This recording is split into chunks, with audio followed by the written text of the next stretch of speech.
The second book of Moses, called Exodus, chapter 1. Now these are the names of the children of Israel which came into Egypt. Every man and his household came with Jacob: Reuben, Simeon, Levi, and Judah; Issachar, Zebulun, and Benjamin; Dan and Naphtali, Gad, and Asher. And all the souls that came out of the loins of Jacob were 70 souls, for Joseph was in Egypt already. And Joseph died, and all his brethren, and all that generation. And the children of Israel were fruitful, and increased abundantly, and multiplied, and waxed exceeding mighty, and the land was filled with them. Now there arose up a new king over Egypt, which knew not Joseph. And he said unto his people, Behold, the people of the children of Israel are more and mightier than we. Come on, let us deal wisely with them, lest they multiply.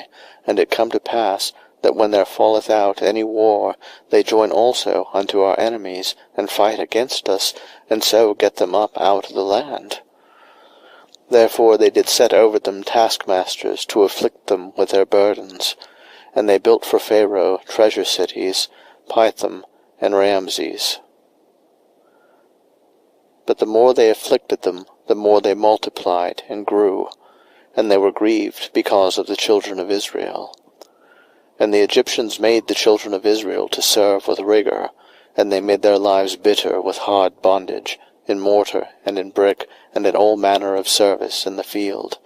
All their service, wherein they made them serve, was with rigor. And the king of Egypt spake to the Hebrew midwives, of which the name of the one was Shiphrah, and the name of the other Puah. And he said, When ye do the office of a midwife to the Hebrew women, and see them upon the stools, if it be a son, then ye shall kill him, but if it be a daughter, then she shall live. But the midwives feared God, and did not as the king of Egypt commanded them, but saved the men-children alive. And the king of Egypt called for the midwives, and said unto them, Why have ye done this thing, and have saved the men-children alive? And the midwives said unto Pharaoh, Because the Hebrew women are not as the Egyptian women, for they are lively, and are delivered ere the midwives come in unto them.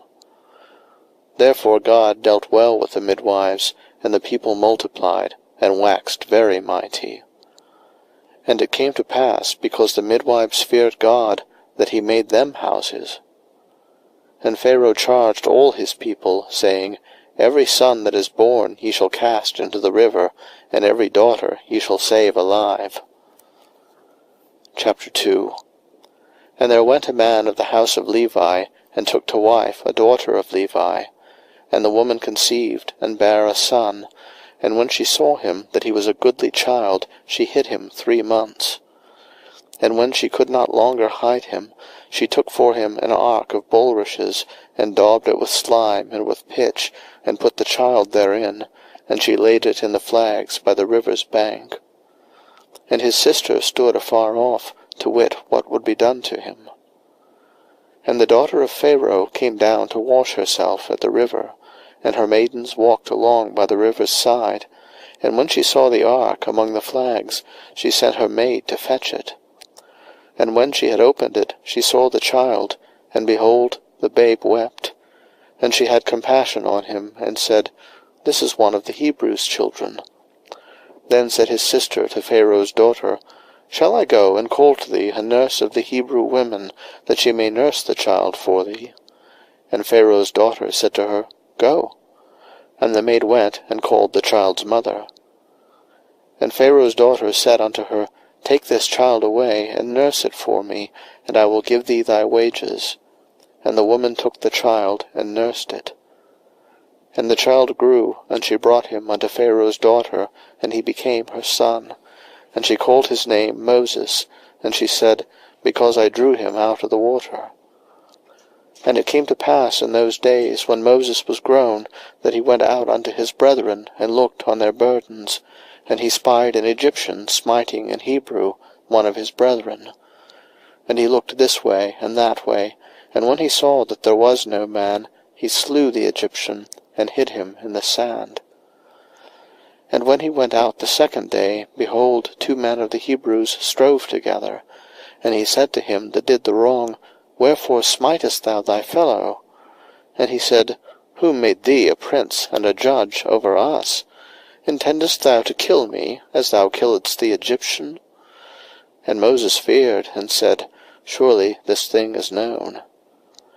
Now when Pharaoh heard this thing, he sought to slay Moses. But Moses fled from the face of Pharaoh, and dwelt in the land of Midian, and he sat down by a well.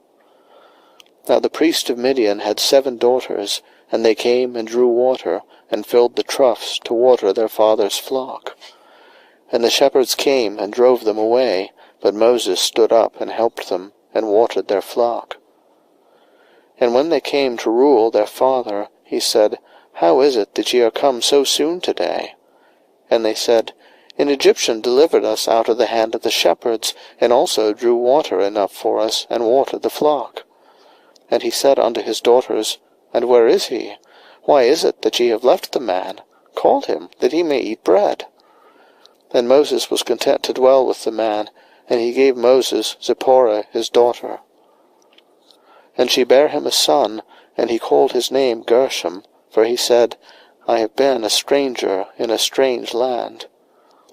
And it came to pass in process of time that the king of Egypt died, and the children of Israel sighed by reason of the bondage, and they cried, and their cry came up unto God by reason of the bondage. And God heard their groaning, and God remembered his covenant with Abraham, with Isaac, and with Jacob. And God looked upon the children of Israel, and God had respect unto them. Chapter 3. Now Moses kept the flock of Jethro, his father-in-law, the priest of Midian, and he led the flock to the backside of the desert, and came to the mountain of God, even to Horeb. And the angel of the Lord appeared unto him in a flame of fire out of the midst of a bush. And he looked, and behold, the bush burned with fire, and the bush was not consumed. And Moses said, I will now turn aside, and see this great sight, why the bush is not burnt. And when the Lord saw that he turned aside to see, God called unto him out of the midst of the bush, and said, Moses, Moses. And he said, Here am I. And he said, Draw not nigh hither, put off thy shoes from off thy feet, for the place whereon thou standest is holy ground. Moreover he said, I am the God of thy father, the God of Abraham, the God of Isaac, and the God of Jacob. And Moses hid his face, for he was afraid to look upon God. And the Lord said, I have surely seen the affliction of my people which are in Egypt, and have heard their cry by reason of their taskmasters, for I know their sorrows, and I am come down to deliver them out of the hand of the Egyptians, and to bring them up out of that land unto a good land and a large, unto a land flowing with milk and honey, unto the place of the Canaanites, and the Hittites, and the Amorites, and the Perizzites, and the Hivites, and the Jebusites. Now therefore, behold, the cry of the children of Israel is come unto me, and I have also seen the oppression wherewith the Egyptians oppress them. Come now, therefore, and I will send thee unto Pharaoh, that thou mayest bring forth my people, the children of Israel, out of Egypt. And Moses said unto God, Who am I, that I should go unto Pharaoh, and that I should bring forth the children of Israel out of Egypt? And he said, Certainly I will be with thee, and this shall be a token unto thee, that I have sent thee. When thou hast brought forth the people out of Egypt, ye shall serve God upon this mountain. And Moses said unto God, Behold, when I come unto the children of Israel, and shall say unto them, The God of your fathers hath sent me unto you, and they shall say to me, What is his name? What shall I say unto them? And God said unto Moses, I am that I am. And he said, Thus shalt thou say unto the children of Israel, I am hath sent me unto you. And God said moreover unto Moses, Thus shalt thou say unto the children of Israel, The Lord God of your fathers, the God of Abraham, the God of Isaac, and the God of Jacob, hath sent me unto you. This is my name for ever, and this is my memorial unto all generations. Go and gather the elders of Israel together, and say unto them, The Lord God of your fathers, the God of Abraham, of Isaac, and of Jacob, appeared unto me, saying, I have surely visited you, and seen that which is done to you in Egypt. And I have said, I will bring you up out of the affliction of Egypt, unto the land of the Canaanites, and the Hittites, and the Amorites, and the Perizzites, and the Hivites, and the Jebusites, unto a land flowing with milk and honey. And they shall hearken to thy voice, and thou shalt come, thou and the elders of Israel, unto the king of Egypt, and ye shall say unto him, The Lord God of the Hebrews hath met with us. And now let us go, we beseech thee, 3 days' journey into the wilderness, that we may sacrifice to the Lord our God. And I am sure that the king of Egypt will not let you go, no, not by a mighty hand. And I will stretch out my hand, and smite Egypt with all my wonders which I will do in the midst thereof, and after that he will let you go. And I will give this people favor in the sight of the Egyptians, and it shall come to pass, that when ye go, ye shall not go empty.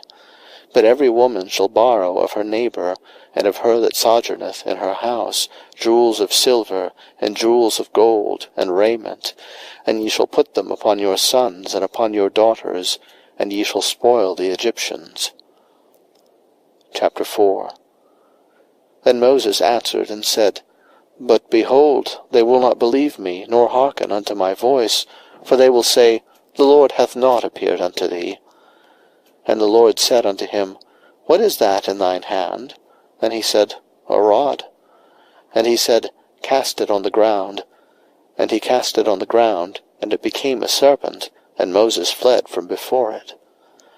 And the Lord said unto Moses, Put forth thine hand, and take it by the tail.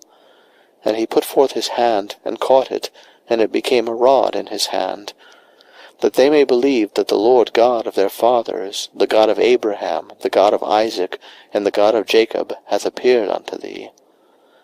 And the Lord said furthermore unto him, Put now thine hand into thy bosom. And he put his hand into his bosom, and when he took it out, behold, his hand was leprous as snow. And he said, Put thine hand into thy bosom again. And he put his hand into his bosom again, and plucked it out of his bosom, and behold, it was turned again as his other flesh.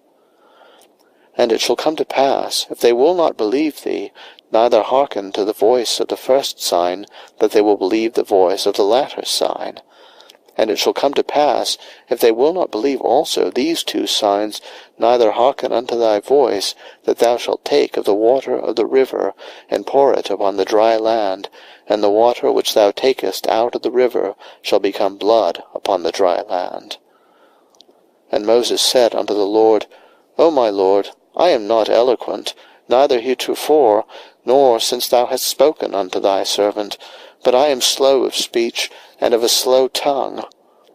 And the Lord said unto him, Who hath made man's mouth? Or who maketh the dumb, or deaf, or the seeing, or the blind? Have not I the Lord? Now therefore go, and I will be with thy mouth, and teach thee what thou shalt say.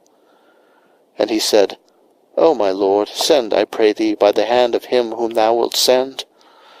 And the anger of the Lord was kindled against Moses, and he said, Is not Aaron the Levite thy brother? I know that he can speak well. And also, behold, he cometh forth to meet thee, and when he seeth thee, he will be glad in his heart. And thou shalt speak unto him, and put words in his mouth, and I will be with thy mouth, and with his mouth, and will teach you what ye shall do. And he shall be thy spokesman unto the people, and he shall be, even he shall be to thee instead of a mouth, and thou shalt be to him instead of God. And thou shalt take this rod in thine hand, wherewith thou shalt do signs. And Moses went and returned to Jethro his father-in-law, and said unto him, Let me go, I pray thee, and return unto my brethren which are in Egypt, and see whether they be yet alive.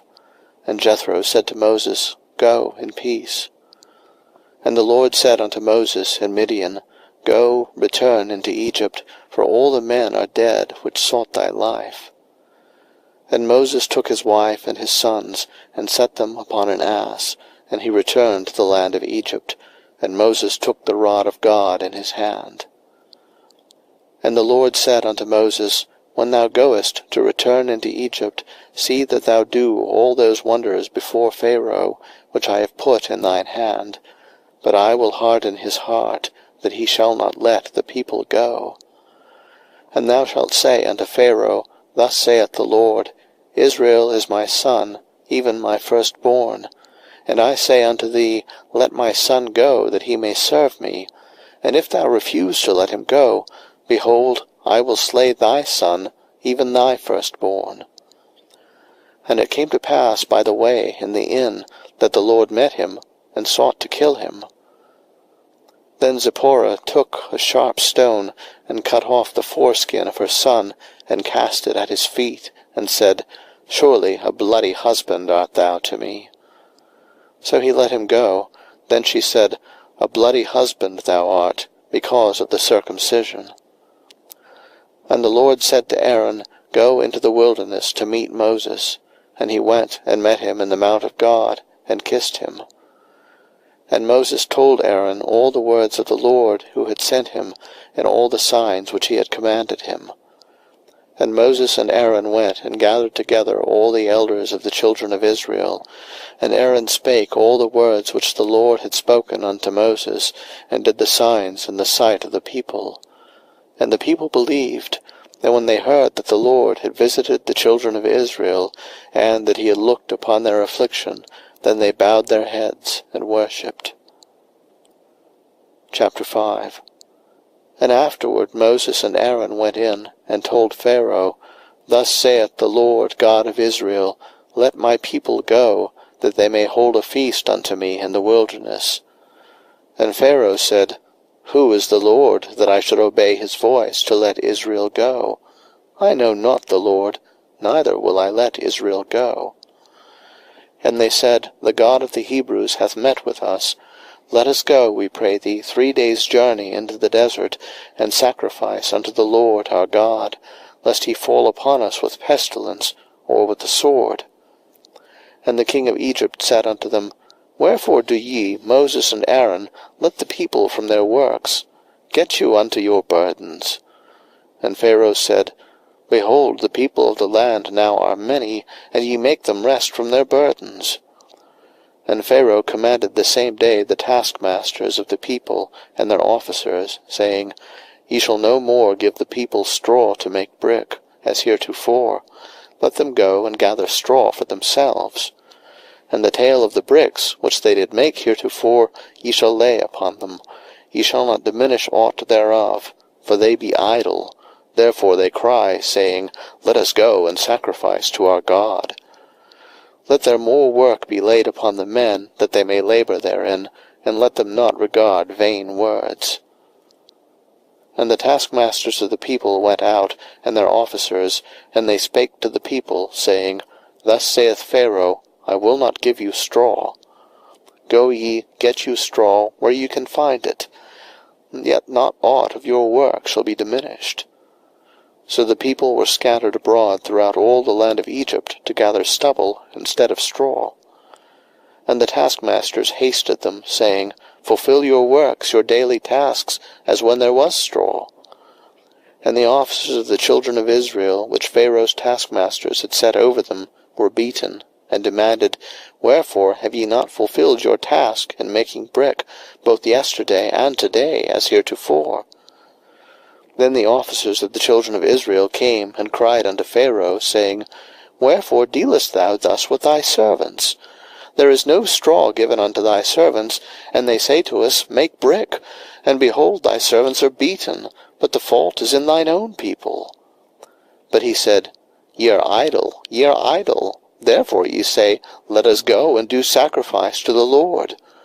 Go therefore now and work, for there shall no straw be given you, yet shall ye deliver the tale of bricks.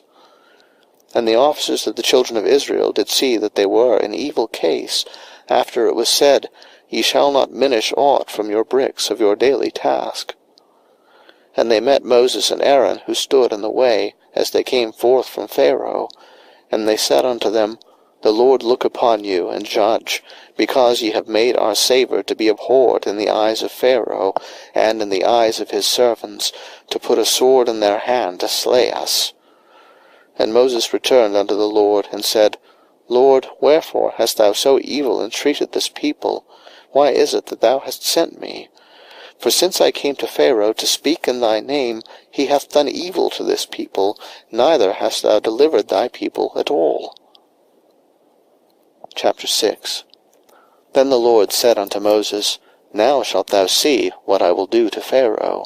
For with a strong hand shall he let them go, and with a strong hand shall he drive them out of his land. And God spake unto Moses, and said unto him, I am the Lord. And I appeared unto Abraham, unto Isaac, and unto Jacob, by the name of God Almighty, but by my name Jehovah was I not known to them. And I have also established my covenant with them, to give them the land of Canaan, the land of their pilgrimage, wherein they were strangers. And I have also heard the groaning of the children of Israel, whom the Egyptians keep in bondage, and I have remembered my covenant. Wherefore say unto the children of Israel, I am the Lord, and I will bring you out from under the burdens of the Egyptians, and I will rid you out of their bondage, and I will redeem you with a stretched out arm, and with great judgments. And I will take you to me for a people, and I will be to you a God. And ye shall know that I am the Lord your God, which bringeth you out from under the burdens of the Egyptians. And I will bring you in unto the land, concerning the which I did swear to give it to Abraham, to Isaac, and to Jacob, and I will give it you for an heritage. I am the Lord.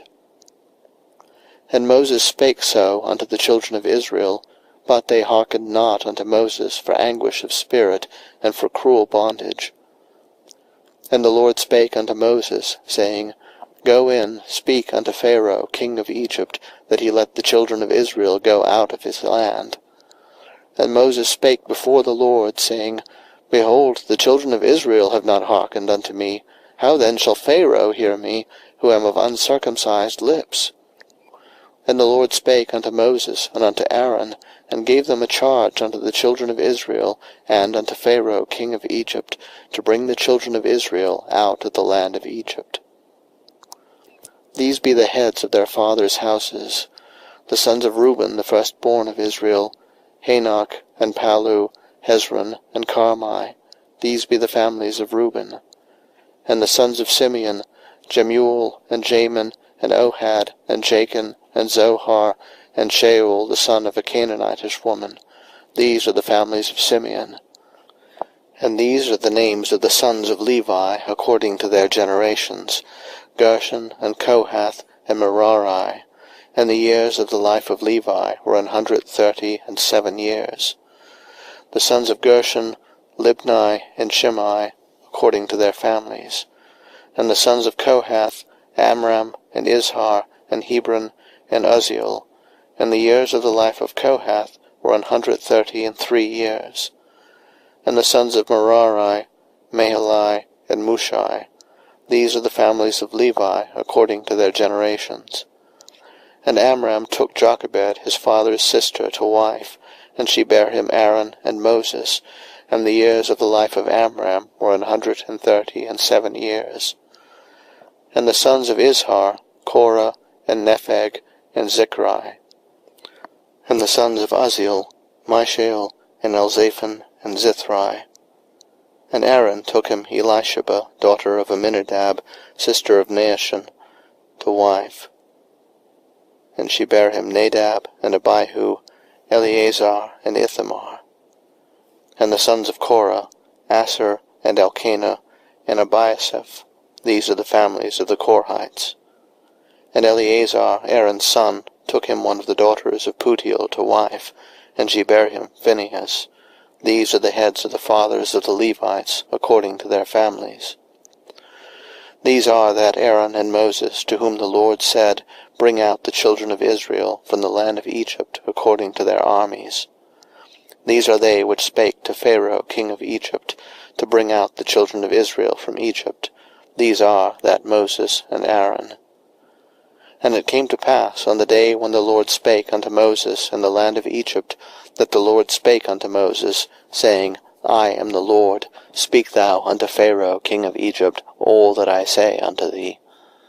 And Moses said before the Lord, Behold, I am of uncircumcised lips, and how shall Pharaoh hearken unto me? Chapter 7. And the Lord said unto Moses, See, I have made thee a god to Pharaoh, and Aaron thy brother shall be thy prophet. Thou shalt speak all that I command thee, and Aaron thy brother shall speak unto Pharaoh, that he send the children of Israel out of his land. And I will harden Pharaoh's heart, and multiply my signs and my wonders in the land of Egypt. But Pharaoh shall not hearken unto you, that I may lay my hand upon Egypt, and bring forth mine armies, and my people, the children of Israel, out of the land of Egypt, by great judgments. And the Egyptians shall know that I am the Lord, when I stretch forth mine hand upon Egypt, and bring out the children of Israel from among them. And Moses and Aaron did as the Lord commanded them, so did they. And Moses was 80 years old, and Aaron 83 years old, when they spake unto Pharaoh. And the Lord spake unto Moses and unto Aaron, saying, When Pharaoh shall speak unto you, saying, Show a miracle for you, then thou shalt say unto Aaron, Take thy rod, and cast it before Pharaoh, and it shall become a serpent. And Moses and Aaron went in unto Pharaoh, and they did so as the Lord had commanded. And Aaron cast down his rod before Pharaoh, and before his servants, and it became a serpent. Then Pharaoh also called the wise men and the sorcerers. Now the magicians of Egypt they also did in like manner with their enchantments. For they cast down every man his rod, and they became serpents. But Aaron's rod swallowed up their rods. And he hardened Pharaoh's heart, that he hearkened not unto them, as the Lord had said. And the Lord said unto Moses, Pharaoh's heart is hardened, he refuseth to let the people go. Get thee unto Pharaoh in the morning. Lo, he goeth out unto the water, and thou shalt stand by the river's brink against he come, and the rod which was turned to a serpent shalt thou take in thine hand. And thou shalt say unto him, The Lord God of the Hebrews hath sent me unto thee, saying, Let my people go, that they may serve me in the wilderness. And behold, hitherto thou wouldest not hear. Thus saith the Lord, In this thou shalt know that I am the Lord. Behold, I will smite with the rod that is in mine hand upon the waters which are in the river, and they shall be turned to blood. And the fish that is in the river shall die, and the river shall stink, and the Egyptians shall loathe to drink of the water of the river. And the Lord spake unto Moses, Say unto Aaron, Take thy rod, and stretch out thine hand upon the waters of Egypt, upon their streams, upon their rivers, and upon their ponds, and upon all their pools of water, that they may become blood, and that there may be blood throughout all the land of Egypt, both in vessels of wood and in vessels of stone. And Moses and Aaron did so as the Lord commanded, and he lifted up the rod, and smote the waters that were in the river, in the sight of Pharaoh, and in the sight of his servants, and all the waters that were in the river were turned to blood. And the fish that was in the river died, and the river stank, and the Egyptians could not drink of the water of the river, and there was blood throughout all the land of Egypt. And the magicians of Egypt did so with their enchantments, and Pharaoh's heart was hardened, neither did he hearken unto them, as the Lord had said. And Pharaoh turned and went into his house, neither did he set his heart to this also. And all the Egyptians digged round about the river for water to drink, for they could not drink of the water of the river. And 7 days were fulfilled, after that the Lord had smitten the river. Chapter 8. And the Lord spake unto Moses, Go unto Pharaoh, and say unto him, Thus saith the Lord, Let my people go, that they may serve me. And if thou refuse to let them go, behold, I will smite all thy borders with frogs.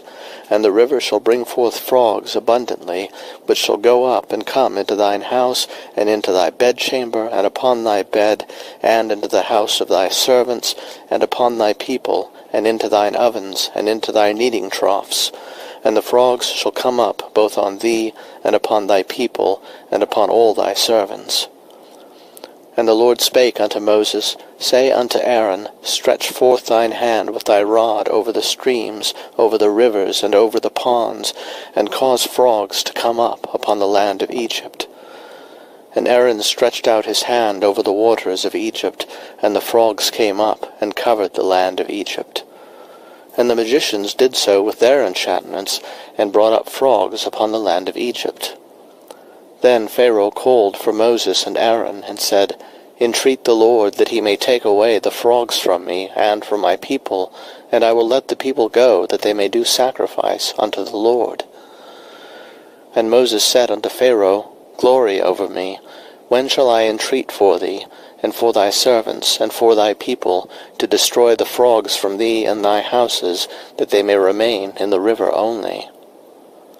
And he said, Tomorrow. And he said, Be it according to thy word, that thou mayest know that there is none like unto the Lord our God. And the frogs shall depart from thee, and from thy houses, and from thy servants, and from thy people, they shall remain in the river only. And Moses and Aaron went out from Pharaoh, and Moses cried unto the Lord because of the frogs which he had brought against Pharaoh. And the Lord did according to the word of Moses, and the frogs died out of the houses, out of the villages, and out of the fields. And they gathered them together upon heaps, and the land stank. But when Pharaoh saw that there was respite, he hardened his heart, and hearkened not unto them, as the Lord had said.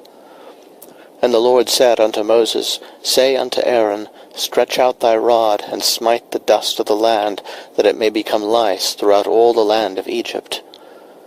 And they did so, for Aaron stretched out his hand with his rod, and smote the dust of the earth, and it became lice in man and in beast. All the dust of the land became lice throughout all the land of Egypt. And the magicians did so with their enchantments to bring forth lice, but they could not. So there were lice upon man and upon beast. Then the magicians said unto Pharaoh, This is the finger of God. And Pharaoh's heart was hardened, and he hearkened not unto them, as the Lord had said. And the Lord said unto Moses, Rise up early in the morning, and stand before Pharaoh. Lo, he cometh forth to the water. And say unto him, Thus saith the Lord, Let my people go, that they may serve me. Else, if thou wilt not let my people go, behold, I will send swarms of flies upon thee, and upon thy servants, and upon thy people, and into thy houses. And the houses of the Egyptians shall be full of swarms of flies, and also the ground whereon they are. And I will sever in that day the land of Goshen, in which my people dwell, that no swarms of flies shall be there, to the end thou mayest know that I am the Lord in the midst of the earth. And I will put a division between my people and thy people. Tomorrow shall this sign be. And the Lord did so, and there came a grievous swarm of flies into the house of Pharaoh, and into his servants' houses, and into all the land of Egypt.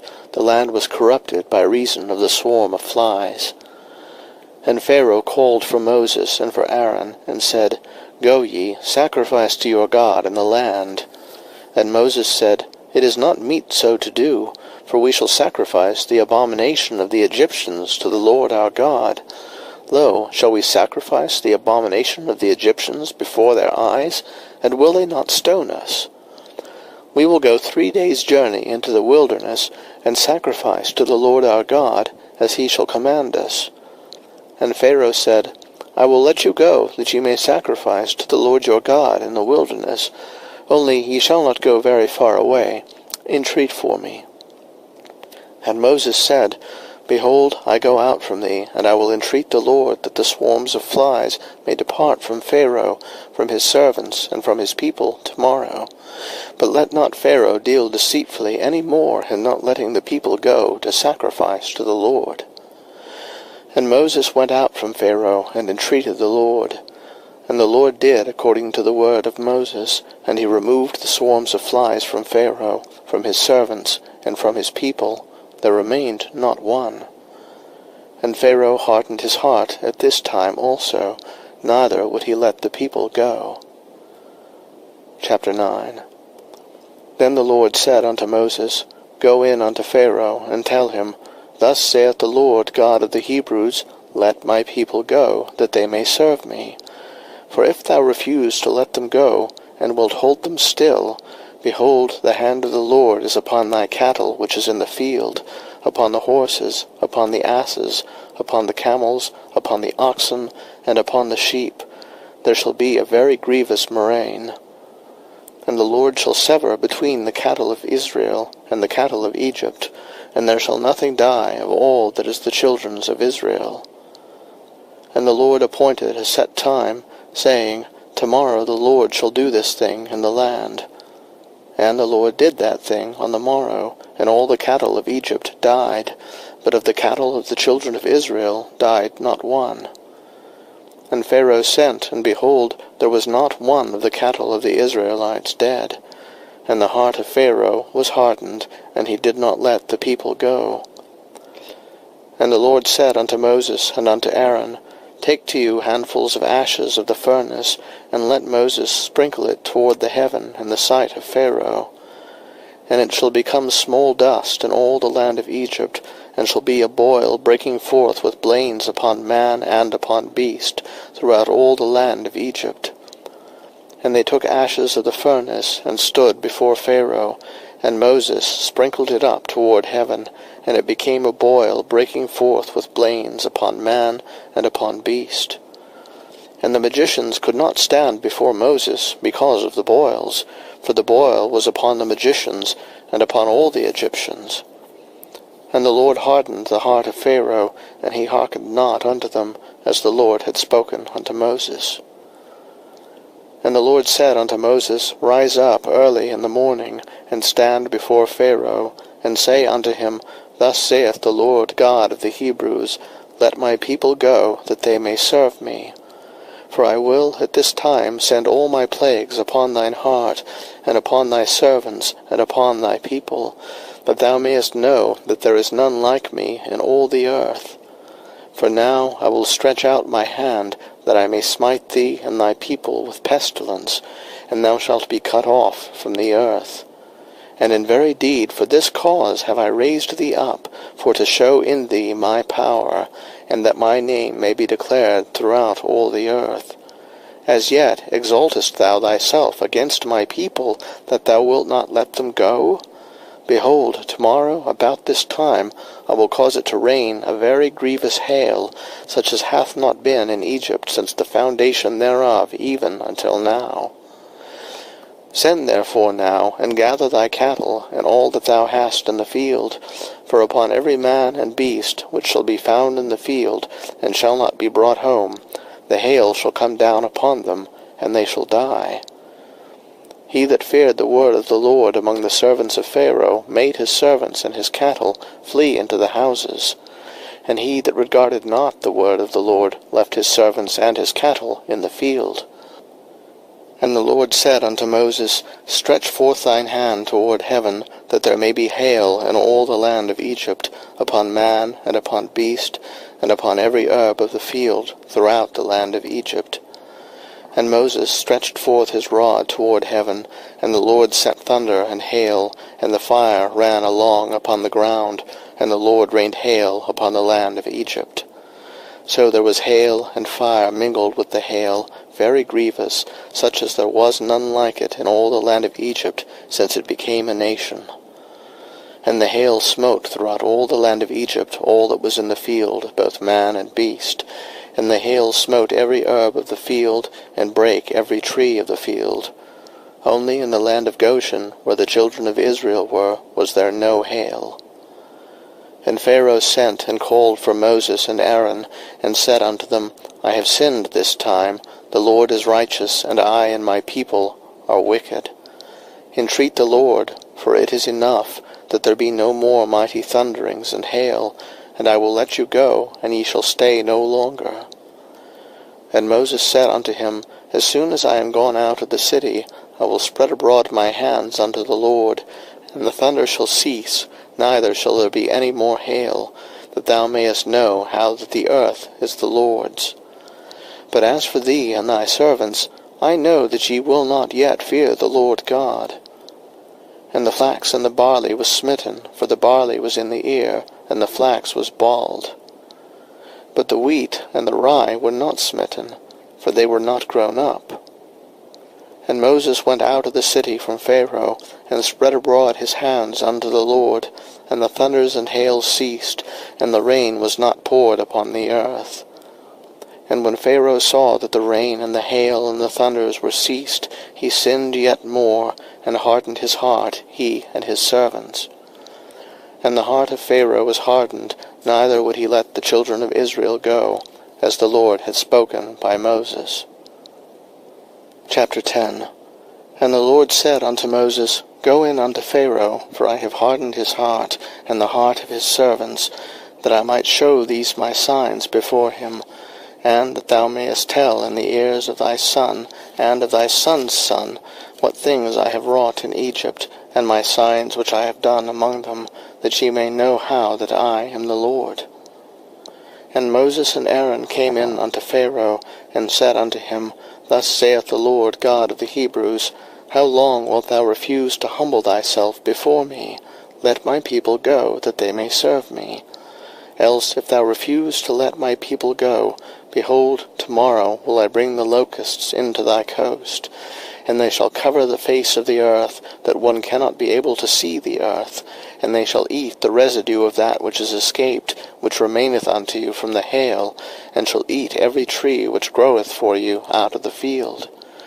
And they shall fill thy house with servants, and the houses of all the Egyptians, which neither thy fathers nor thy fathers' fathers have seen, since the day that they were upon the earth unto this day.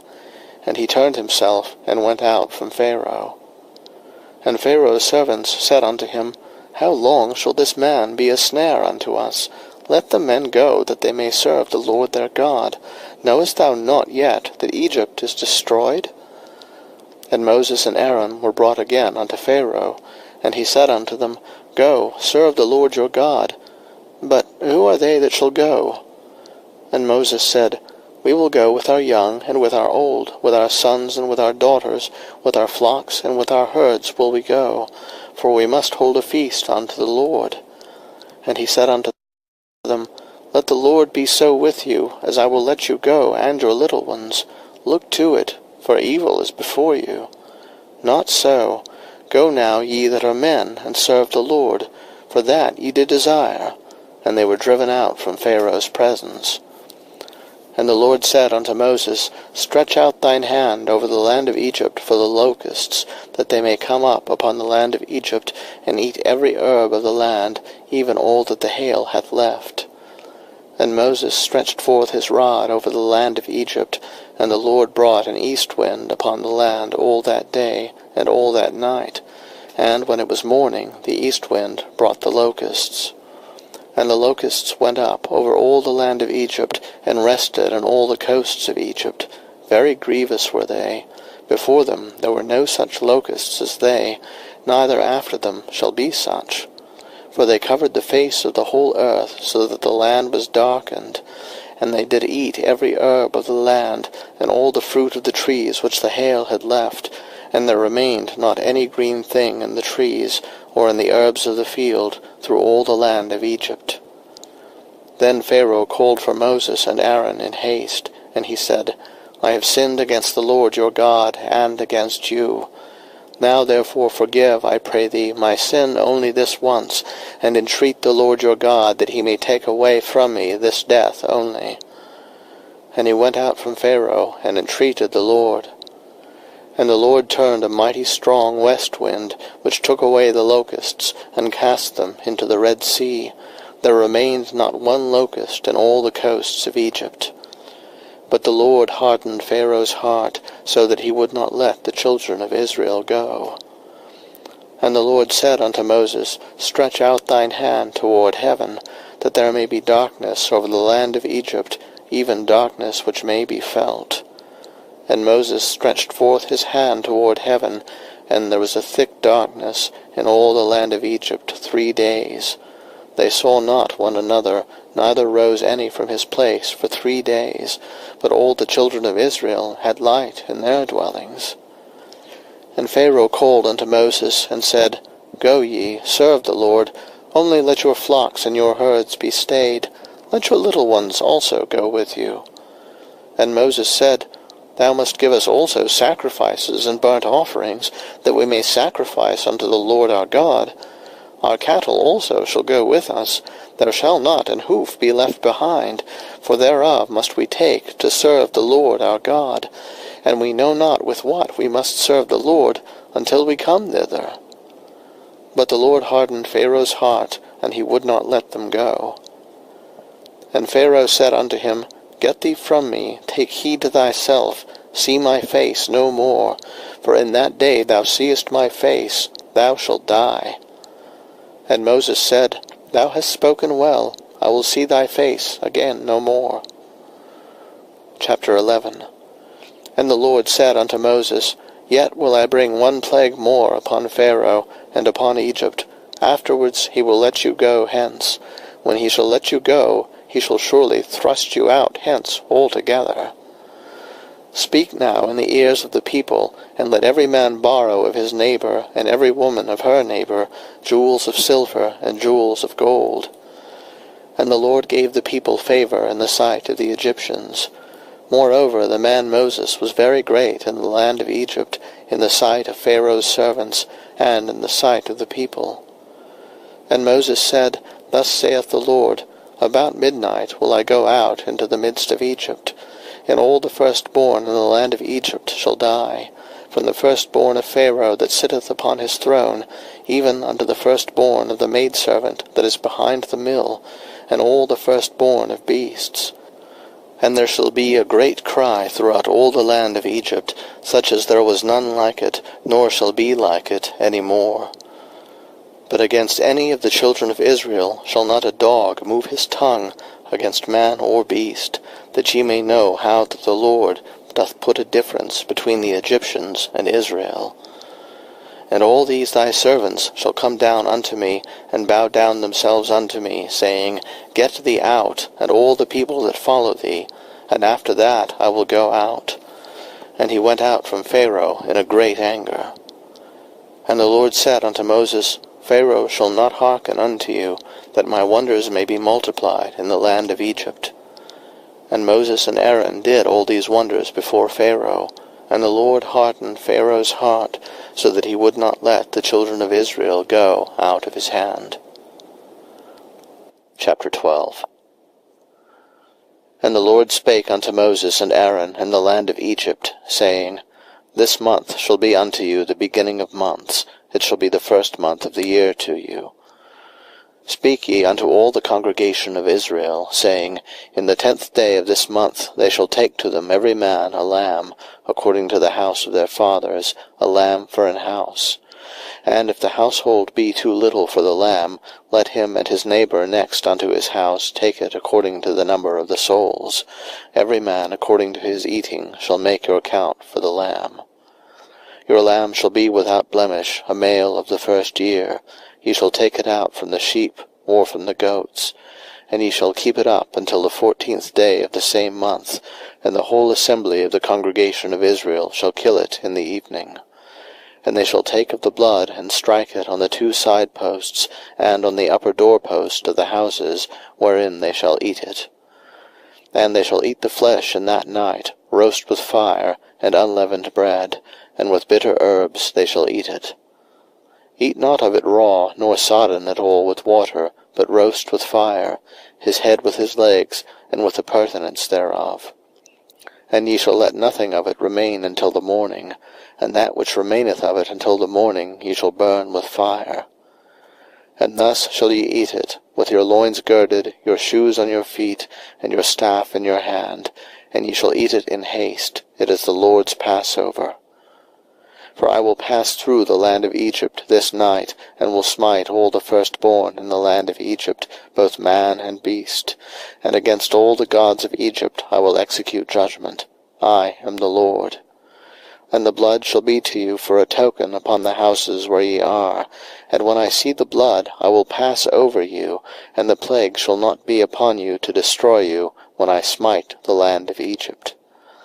And this day shall be unto you for a memorial, and ye shall keep it a feast to the Lord throughout your generations. Ye shall keep it a feast by an ordinance forever. 7 days shall ye eat unleavened bread. Even the first day ye shall put away leaven out of your houses. For whosoever eateth leavened bread from the first day until the 7th day, that soul shall be cut off from Israel. And in the first day there shall be an holy convocation, and in the 7th day there shall be an holy convocation to you. No manner of work shall be done in them, save that which every man must eat, that only may be done of you. And ye shall observe the feast of unleavened bread, for in this selfsame day have I brought your armies out of the land of Egypt. Therefore shall ye observe this day in your generations by an ordinance forever. In the 1st month, on the 14th day of the month at even, ye shall eat unleavened bread, until the 21st day of the month at even. 7 days shall there be no leaven found in your houses. For whosoever eateth that which is leavened, even that soul shall be cut off from the congregation of Israel, whether he be a stranger or born in the land. Ye shall eat nothing leavened. In all your habitations shall ye eat unleavened bread. Then Moses called for all the elders of Israel, and said unto them, Draw out, and take you a lamb according to your families, and kill the Passover. And ye shall take a bunch of hyssop, and dip it in the blood that is in the basin, and strike the lintel and the 2 side posts with the blood that is in the basin. And none of you shall go out at the door of his house until the morning. For the Lord will pass through to smite the Egyptians, and when he seeth the blood upon the lintel and on the 2 side posts, the Lord will pass over the door, and will not suffer the destroyer to come in unto your houses to smite you. And ye shall observe this thing for an ordinance to thee and to thy sons forever. And it shall come to pass, when ye be come to the land which the Lord will give you, according as he hath promised, that ye shall keep this service. And it shall come to pass, when your children shall say unto you, What mean ye by this service? That ye shall say, It is the sacrifice of the Lord's Passover, who passed over the houses of the children of Israel in Egypt, when he smote the Egyptians, and delivered our houses. And the people bowed the head, and worshipped. And the children of Israel went away, and did as the Lord had commanded Moses and Aaron, so did they. And it came to pass that at midnight the Lord smote all the firstborn in the land of Egypt, from the firstborn of Pharaoh that sat on his throne, unto the firstborn of the captive that was in the dungeon, and all the firstborn of cattle. And Pharaoh rose up in the night, he and all his servants, and all the Egyptians, and there was a great cry in Egypt, for there was not a house where there was not one dead.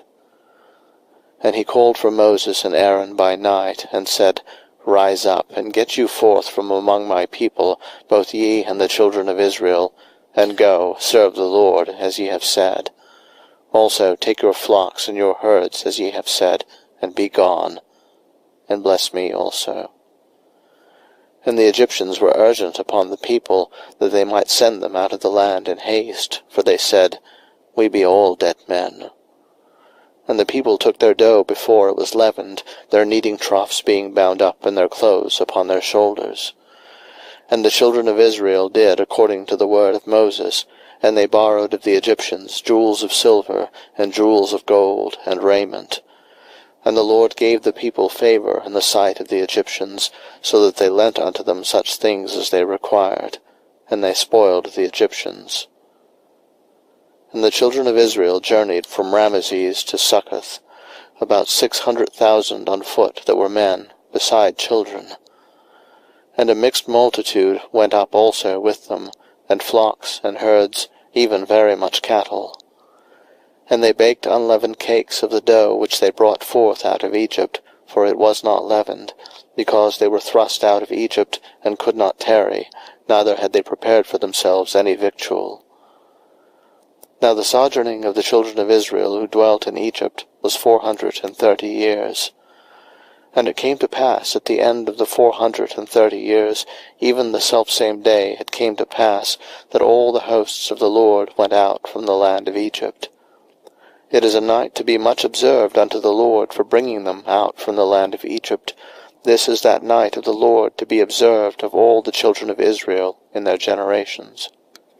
And the Lord said unto Moses and Aaron, This is the ordinance of the Passover.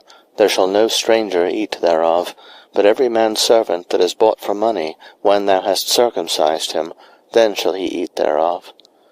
A foreigner and an hired servant shall not eat thereof. In one house shall it be eaten. Thou shalt not carry forth aught of the flesh abroad out of the house, neither shall ye break a bone thereof. All the congregation of Israel shall keep it. And when a stranger shall sojourn with thee, and will keep the Passover to the Lord, let all his males be circumcised, and then let him come near and keep it, and he shall be as one that is born in the land, for no uncircumcised person shall eat thereof. One law shall be to him that is homeborn, and unto the stranger that sojourneth among you. Thus did all the children of Israel, as the Lord commanded Moses and Aaron, so did they.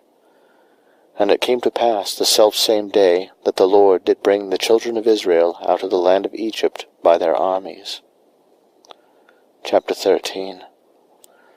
And the Lord spake unto Moses, saying, Sanctify unto me all the firstborn, whatsoever openeth the womb among the children of Israel, both of man and of beast, it is mine. And Moses said unto the people, Remember this day in which ye came out from Egypt, out of the house of bondage. For by strength of hand the Lord brought you out from this place. There shall no leavened bread be eaten. This day came ye out in the month Abib. And it shall be, when the Lord shall bring thee into the land of the Canaanites, and the Hittites, and the Amorites, and the Hivites, and the Jebusites, which he sware unto thy fathers to give thee, a land flowing with milk and honey, that thou shalt keep this service in this month. 7 days thou shalt eat unleavened bread, and in the 7th day shall be a feast to the Lord. Unleavened bread shall be eaten 7 days, and there shall no leavened bread be seen with thee, neither shall there be leaven seen with thee in all thy quarters. And thou shalt show thy son in that day, saying, This is done because of that which the Lord did unto me when I came forth out of Egypt. And it shall be for a sign unto thee upon thine hand, and for a memorial between thine eyes, that the Lord's law may be in thy mouth. For with a strong hand hath the Lord brought thee out of Egypt. Thou shalt therefore keep this ordinance in his season from year to year. And it shall be, when the Lord shall bring thee into the land of the Canaanites, as he sware unto thee and to thy fathers, and shall give it thee, that thou shalt set apart unto the Lord all that openeth the matrix, and every firstling that cometh of a beast which thou hast, the males shall be the Lord's. And every firstling of an ass thou shalt redeem with a lamb, and if thou wilt not redeem it, then thou shalt break his neck, and all the firstborn of man among thy children shalt thou redeem. And it shall be, when thy son asketh thee in time to come, saying, What is this?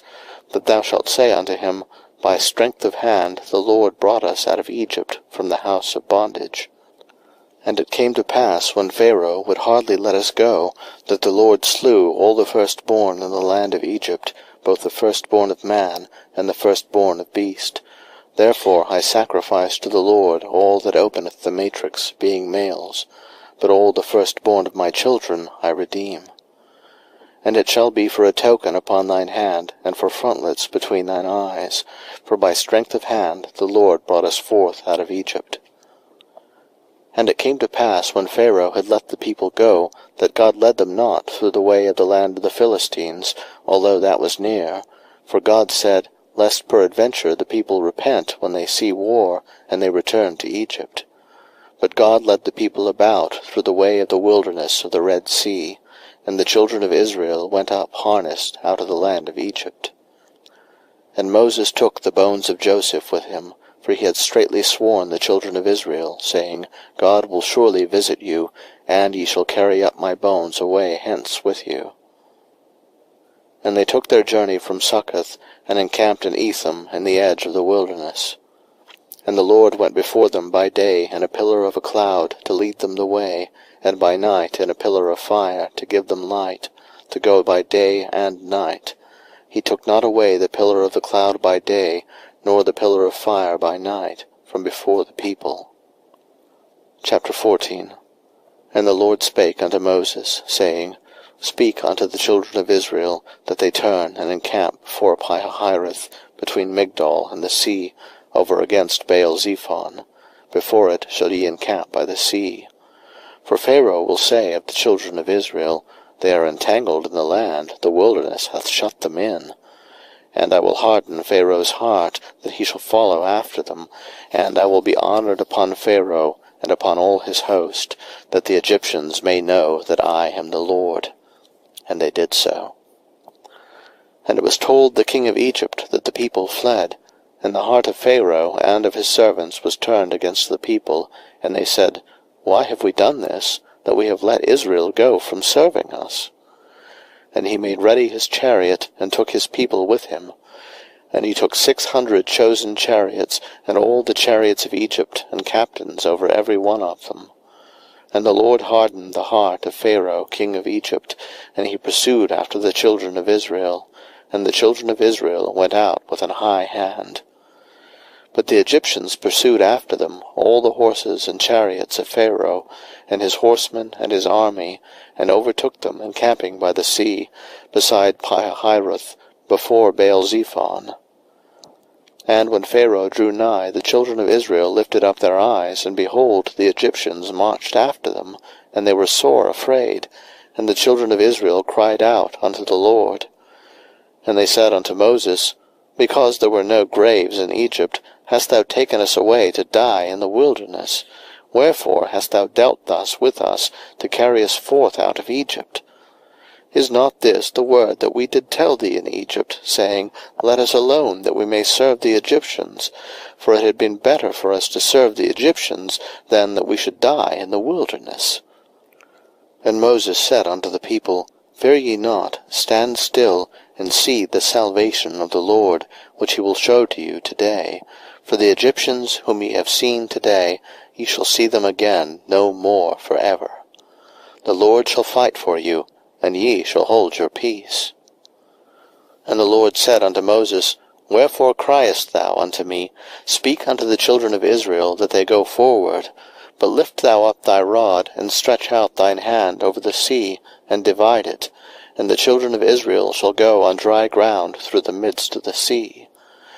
And I, behold, I will harden the hearts of the Egyptians, and they shall follow them, and I will get me honor upon Pharaoh, and upon all his host, upon his chariots, and upon his horsemen.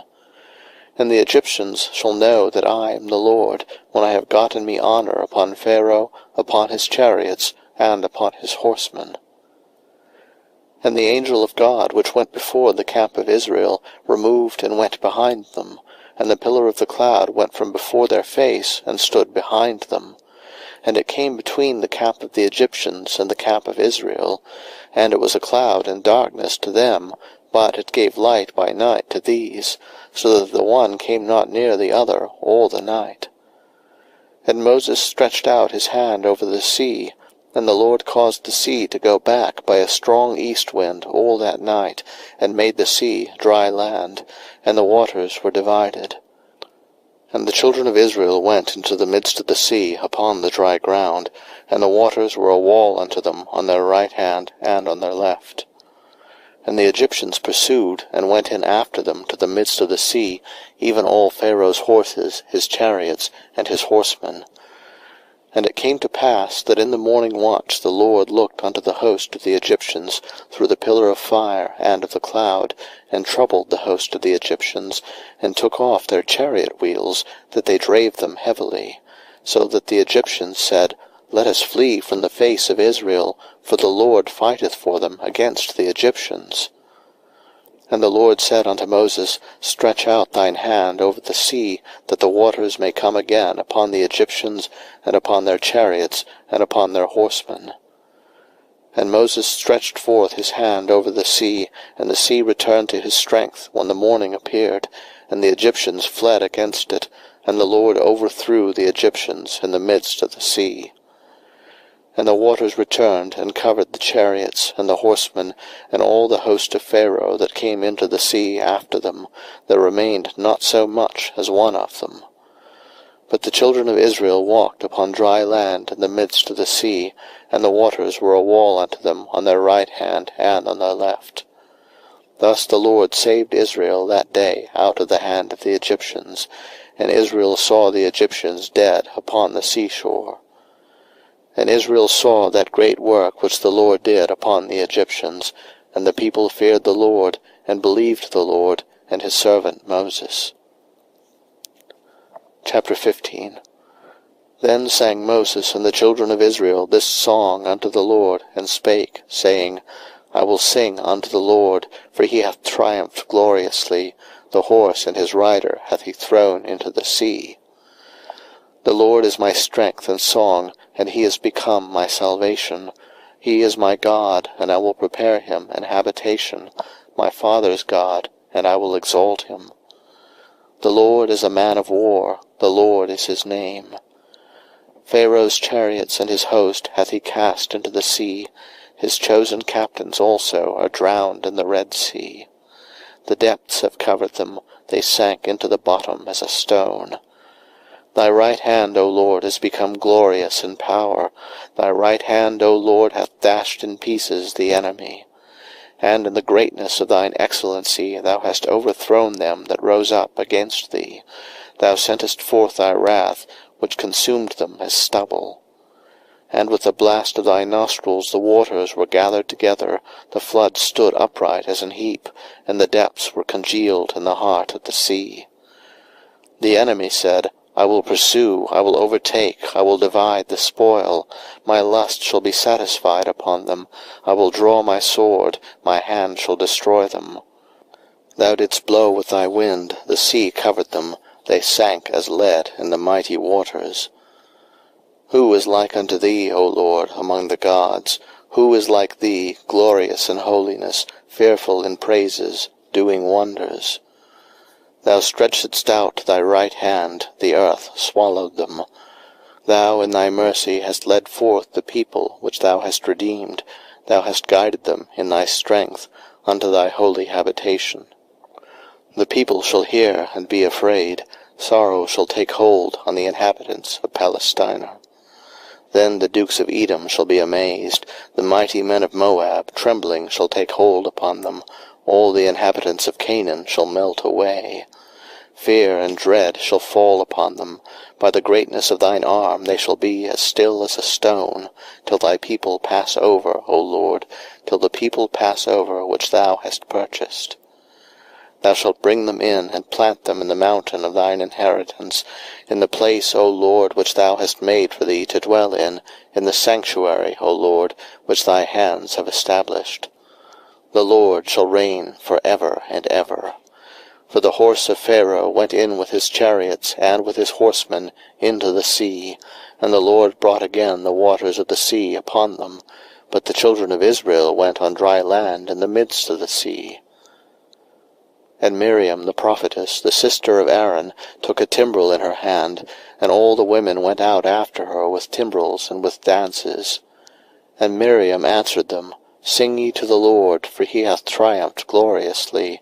The horse and his rider hath he thrown into the sea. So Moses brought Israel from the Red Sea, and they went out into the wilderness of Shur.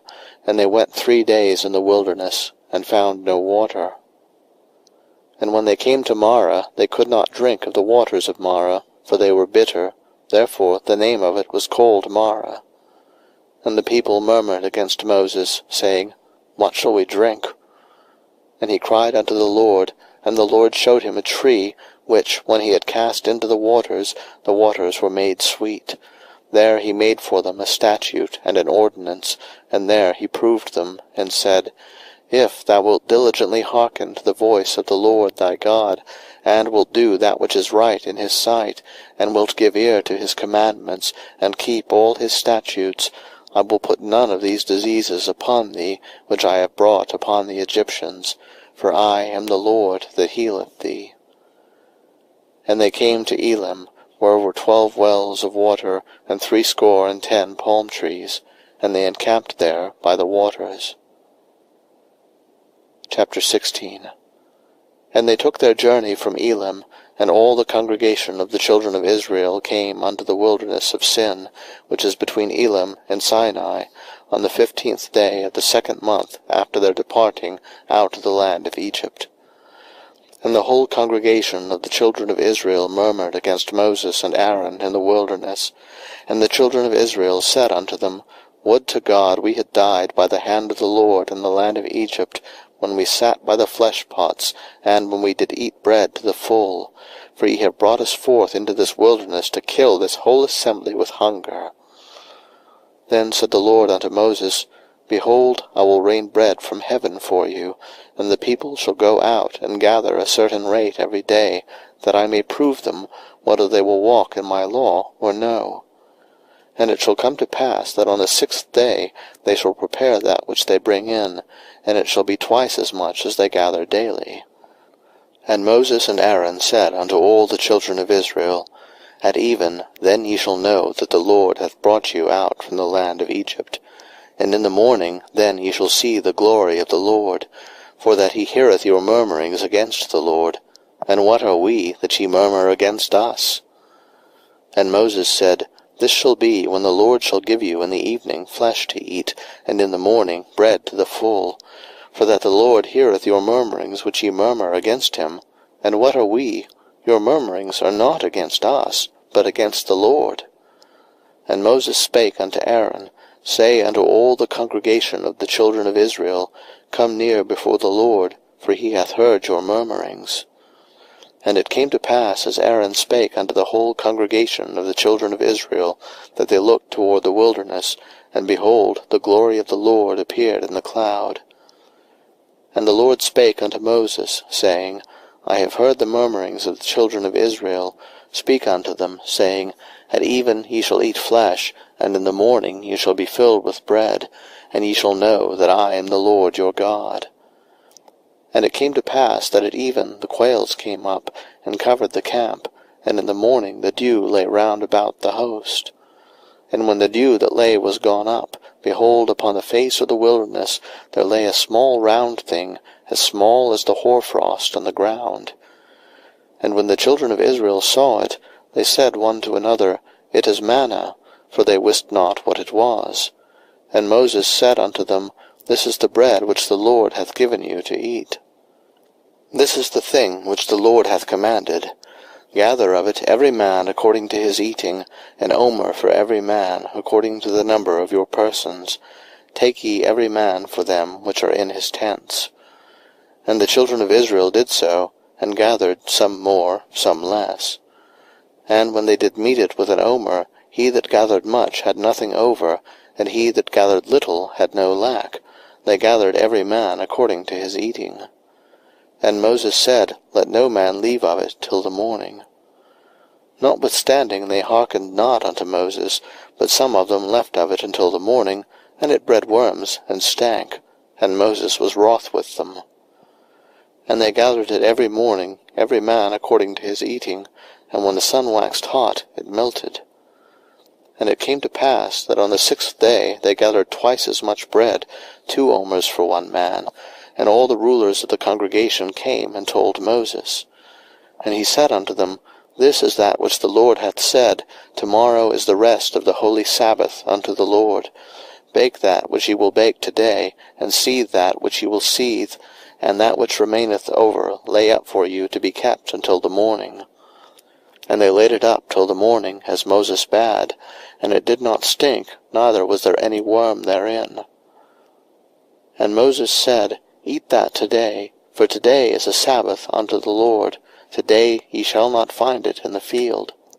6 days shall ye gather it, but on the 7th day, which is the Sabbath, in it there shall be none.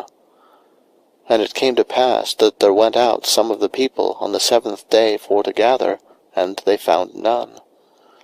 And the Lord said unto Moses, How long refuse ye to keep my commandments and my laws? See, for that the Lord hath given you the Sabbath, therefore he giveth you on the 6th day the bread of 2 days. Abide ye every man in his place, let no man go out of his place on the 7th day. So the people rested on the 7th day. And the house of Israel called the name thereof manna, and it was like coriander seed, white, and the taste of it was like wafers made with honey. And Moses said, This is the thing which the Lord commandeth, fill an omer of it to be kept for your generations, that they may see the bread wherewith I have fed you in the wilderness, when I brought you forth from the land of Egypt. And Moses said unto Aaron, Take a pot, and put an omer full of manna therein, and lay it up before the Lord to be kept for your generations. As the Lord commanded Moses, so Aaron laid it up before the testimony to be kept. And the children of Israel did eat manna 40 years, until they came to a land inhabited. They did eat manna until they came unto the borders of the land of Canaan. Now an omer is the 10th part of an ephah. Chapter 17. And all the congregation of the children of Israel journeyed from the wilderness of Sin after their journeys, according to the commandment of the Lord, and pitched in Rephidim, and there was no water for the people to drink. Wherefore the people did chide with Moses, and said, Give us water, that we may drink. And Moses said unto them, Why chide ye with me? Wherefore do ye tempt the Lord? And the people thirsted there for water, and the people murmured against Moses, and said, Wherefore is this that thou hast brought us up out of Egypt, to kill us and our children and our cattle with thirst? And Moses cried unto the Lord, saying, What shall I do unto this people? They be almost ready to stone me. And the Lord said unto Moses, Go on before the people, and take with thee of the elders of Israel, and thy rod wherewith thou smotest the river, take in thine hand, and go. Behold, I will stand before thee there upon the rock in Horeb, and thou shalt smite the rock, and there shall come water out of it, that the people may drink. And Moses did so in the sight of the elders of Israel. And he called the name of the place Massah and Meribah, because of the chiding of the children of Israel, and because they tempted the Lord, saying, Is the Lord among us, or not? Then came Amalek, and fought with Israel in Rephidim. And Moses said unto Joshua, Choose us out men, and go out, fight with Amalek. Tomorrow I will stand on the top of the hill, with the rod of God in mine hand. So Joshua did as Moses had said to him, and fought with Amalek. And Moses, Aaron, and Hur went up to the top of the hill. And it came to pass, when Moses held up his hand, that Israel prevailed, and when he let down his hand, Amalek prevailed. But Moses' hands were heavy, and they took a stone, and put it under him, and he sat thereon. And Aaron and Hur stayed up his hands, the one on the one side, and the other on the other side, and his hands were steady until the going down of the sun. And Joshua discomfited Amalek and his people with the edge of the sword. And the Lord said unto Moses, Write this for a memorial in a book, and rehearse it in the ears of Joshua, for I will utterly put out the remembrance of Amalek from under heaven. And Moses built an altar, and called the name of it Jehovah Nissi, for he said, Because the Lord hath sworn that the Lord will have war with Amalek from generation to generation. Chapter 18.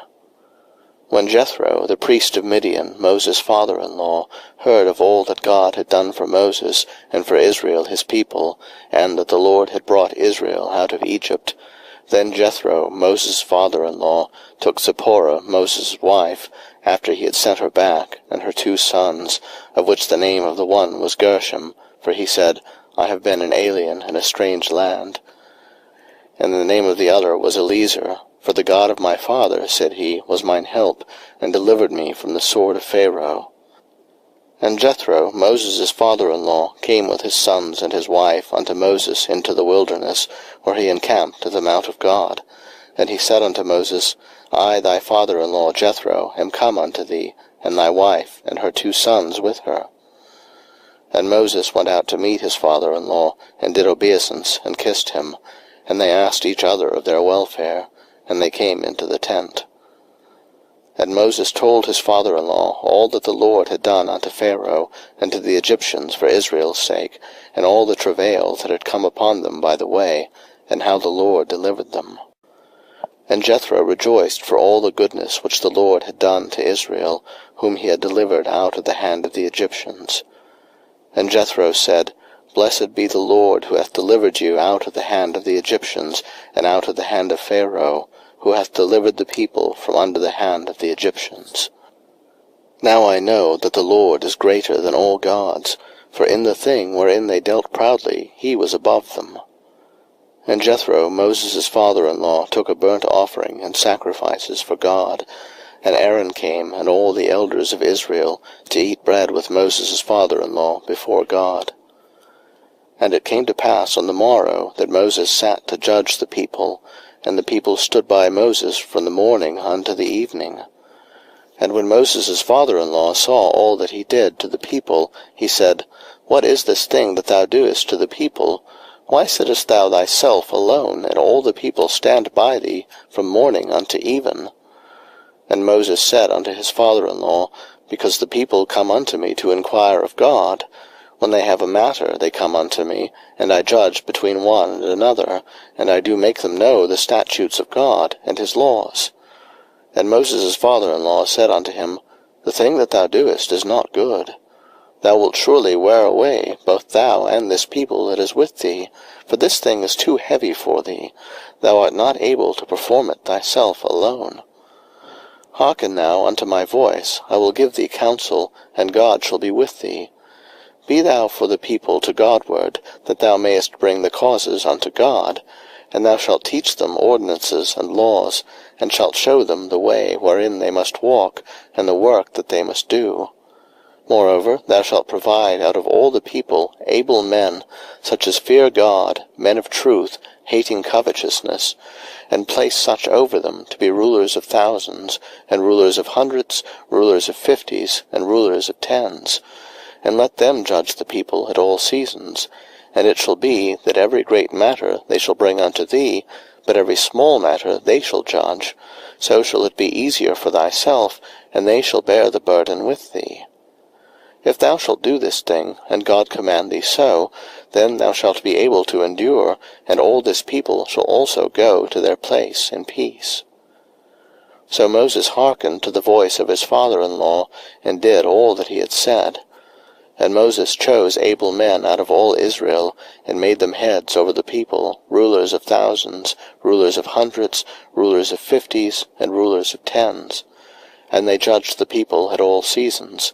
The hard causes they brought unto Moses, but every small matter they judged themselves. And Moses let his father-in-law depart, and he went his way into his own land. Chapter 19. In the 3rd month, when the children of Israel were gone forth out of the land of Egypt, the same day came they into the wilderness of Sinai. For they were departed from Rephidim, and were come to the desert of Sinai, and had pitched in the wilderness, and there Israel camped before the mount. And Moses went up unto God, and the Lord called unto him out of the mountain, saying, Thus shalt thou say to the house of Jacob, and tell the children of Israel, Ye have seen what I did unto the Egyptians, and how I bare you on eagle's wings, and brought you unto myself. Now therefore, if ye will obey my voice indeed, and keep my covenant, then ye shall be a peculiar treasure unto me above all people, for all the earth is mine. And ye shall be unto me a kingdom of priests, and an holy nation. These are the words which thou shalt speak unto the children of Israel. And Moses came and called for the elders of the people, and laid before their faces all these words which the Lord commanded him. And all the people answered together, and said, All that the Lord hath spoken we will do. And Moses returned the words of the people unto the Lord. And the Lord said unto Moses, Lo, I come unto thee in a thick cloud, that the people may hear when I speak with thee, and believe thee for ever. And Moses told the words of the people unto the Lord. And the Lord said unto Moses, Go unto the people, and sanctify them today and tomorrow, and let them wash their clothes, and be ready against the 3rd day, for the 3rd day the Lord will come down in the sight of all the people upon Mount Sinai. And thou shalt set bounds unto the people round about, saying, Take heed to yourselves, that ye go not up into the mount, or touch the border of it. Whosoever toucheth the mount shall be surely put to death. There shall not an hand touch it, but he shall surely be stoned, or shot through. Whether it be beast or man, it shall not live. When the trumpet soundeth long, they shall come up to the mount. And Moses went down from the mount unto the people, and sanctified the people, and they washed their clothes. And he said unto the people, Be ready against the 3rd day, come not at your wives.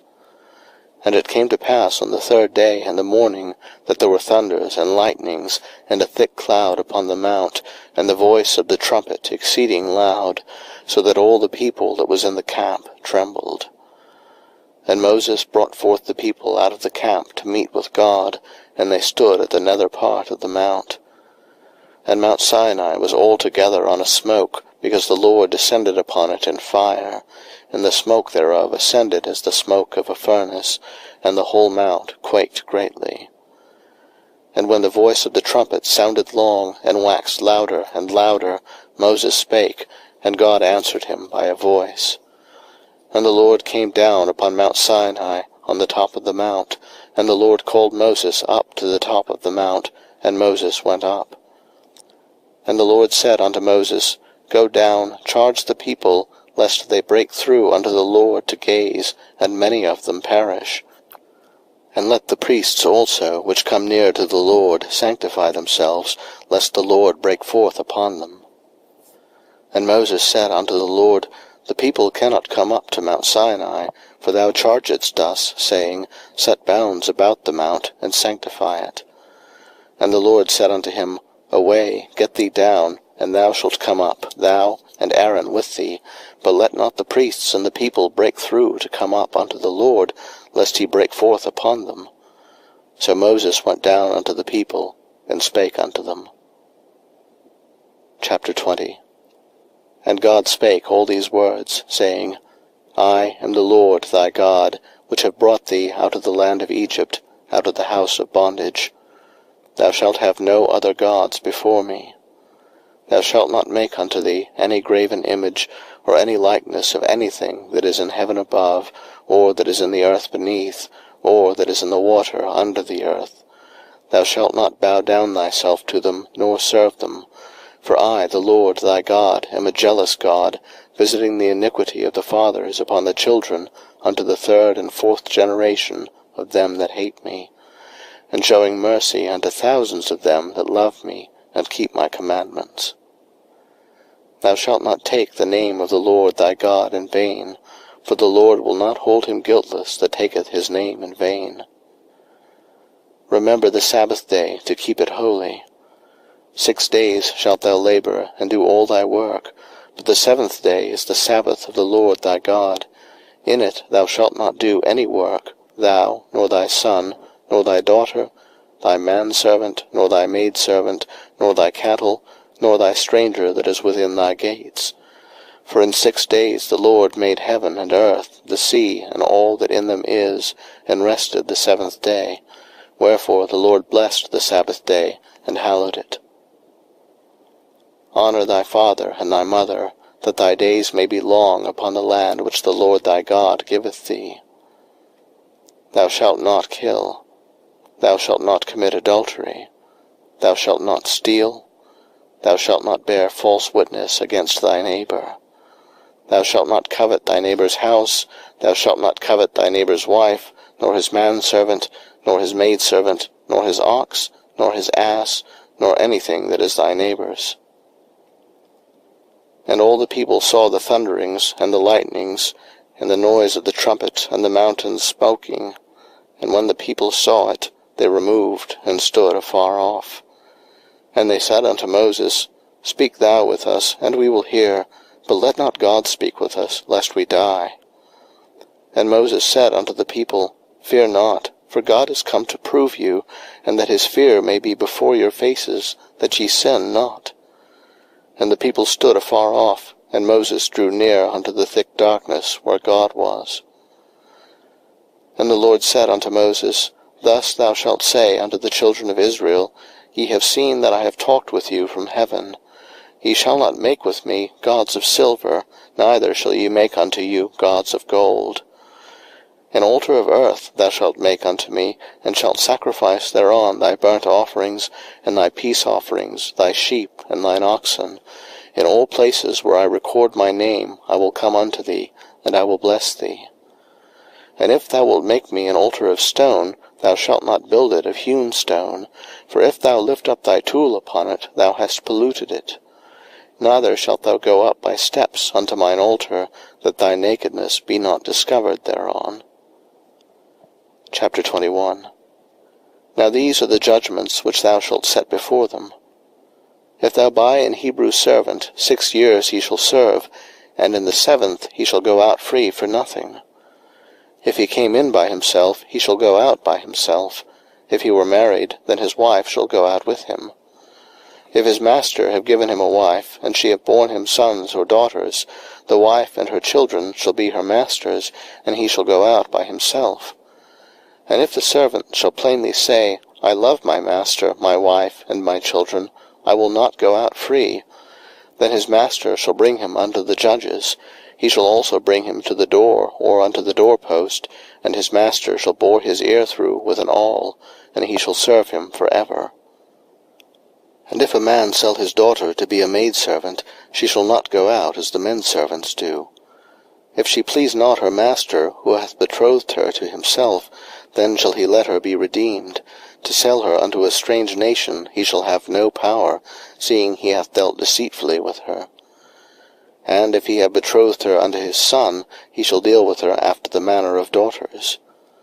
If he take him another wife, her food, her raiment, and her duty of marriage shall he not diminish. And if he do not these 3 unto her, then shall she go out free without money. He that smiteth a man, so that he die, shall be surely put to death. And if a man lie not in wait, but God deliver him into his hand, then I will appoint thee a place whither he shall flee. But if a man come presumptuously upon his neighbor to slay him with guile, thou shalt take him from mine altar, that he may die. And he that smiteth his father or his mother shall be surely put to death. And he that stealeth a man, and selleth him, or if he be found in his hand, he shall surely be put to death. And he that curseth his father or his mother shall surely be put to death. And if men strive together, and one smite another with a stone, or with his fist, and he die not, but keepeth his bed, if he rise again, and walk abroad upon his staff, then shall he that smote him be quit, only he shall pay for the loss of his time, and shall cause him to be thoroughly healed. And if a man smite his servant or his maid with a rod, and he die under his hand, he shall be surely punished. Notwithstanding, if he continue a day or 2, he shall not be punished, for he is his money. If men strive and hurt a woman with child, so that her fruit depart from her, and yet no mischief follow, he shall be surely punished according as the woman's husband will lay upon him, and he shall pay as the judges determine. And if any mischief follow, then thou shalt give life for life, eye for eye, tooth for tooth, hand for hand, foot for foot, burning for burning, wound for wound, stripe for stripe. And if a man smite the eye of his servant, or the eye of his maid, that it perish, he shall let him go free for his eye's sake. And if he smite out his manservant's tooth, or his maidservant's tooth, he shall let him go free for his tooth's sake. If an ox gore a man or a woman, that they die, then the ox shall be surely stoned, and his flesh shall not be eaten, but the owner of the ox shall be quit. But if the ox were wont to push with his horn in time past, and it hath been testified to his owner, and he hath not kept him in, but that he hath killed a man or a woman, the ox shall be stoned, and his owner also shall be put to death. If there be laid on him a sum of money, then he shall give for the ransom of his life whatsoever is laid upon him. Whether he have gored a son, or have gored a daughter, according to this judgment shall it be done unto him. If the ox shall push a manservant or a maidservant, he shall give unto their master 30 shekels of silver, and the ox shall be stoned. And if a man shall open a pit, or if a man shall dig a pit, and not cover it, and an ox or an ass fall therein, the owner of the pit shall make it good, and give money unto the owner of them, and the dead beast shall be his. And if one man's ox hurt another's that he die, then they shall sell the live ox, and divide the money of it, and the dead ox also they shall divide. Or if it be known that the ox hath used to push in time past, and his owner hath not kept him in, he shall surely pay ox for ox, and the dead shall be his own. Chapter 22. If a man shall steal an ox or a sheep, and kill it or sell it, he shall restore 5 oxen for an ox, and 4 sheep for a sheep. If a thief be found breaking up, and be smitten that he die, there shall no blood be shed for him. If the sun be risen upon him, there shall be blood shed for him, for he should make full restitution. If he have nothing, then he shall be sold for his theft. If the theft be certainly found in his hand alive, whether it be ox, or ass, or sheep, he shall restore double.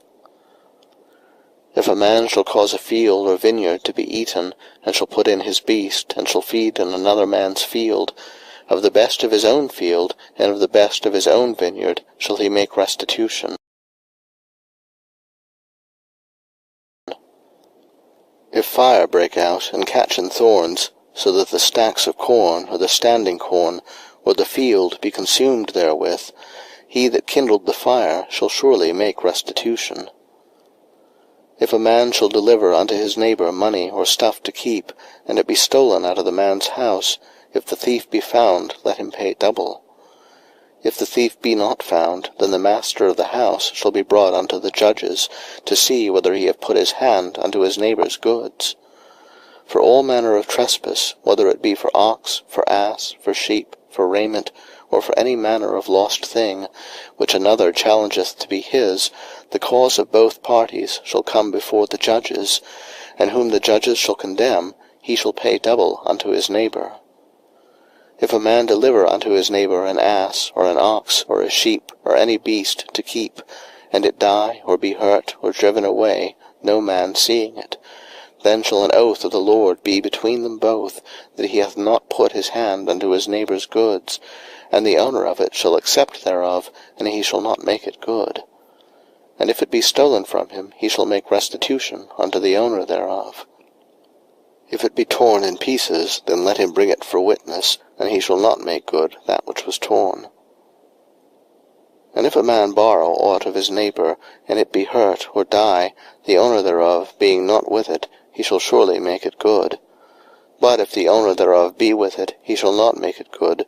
If it be an hired thing, it came for his hire.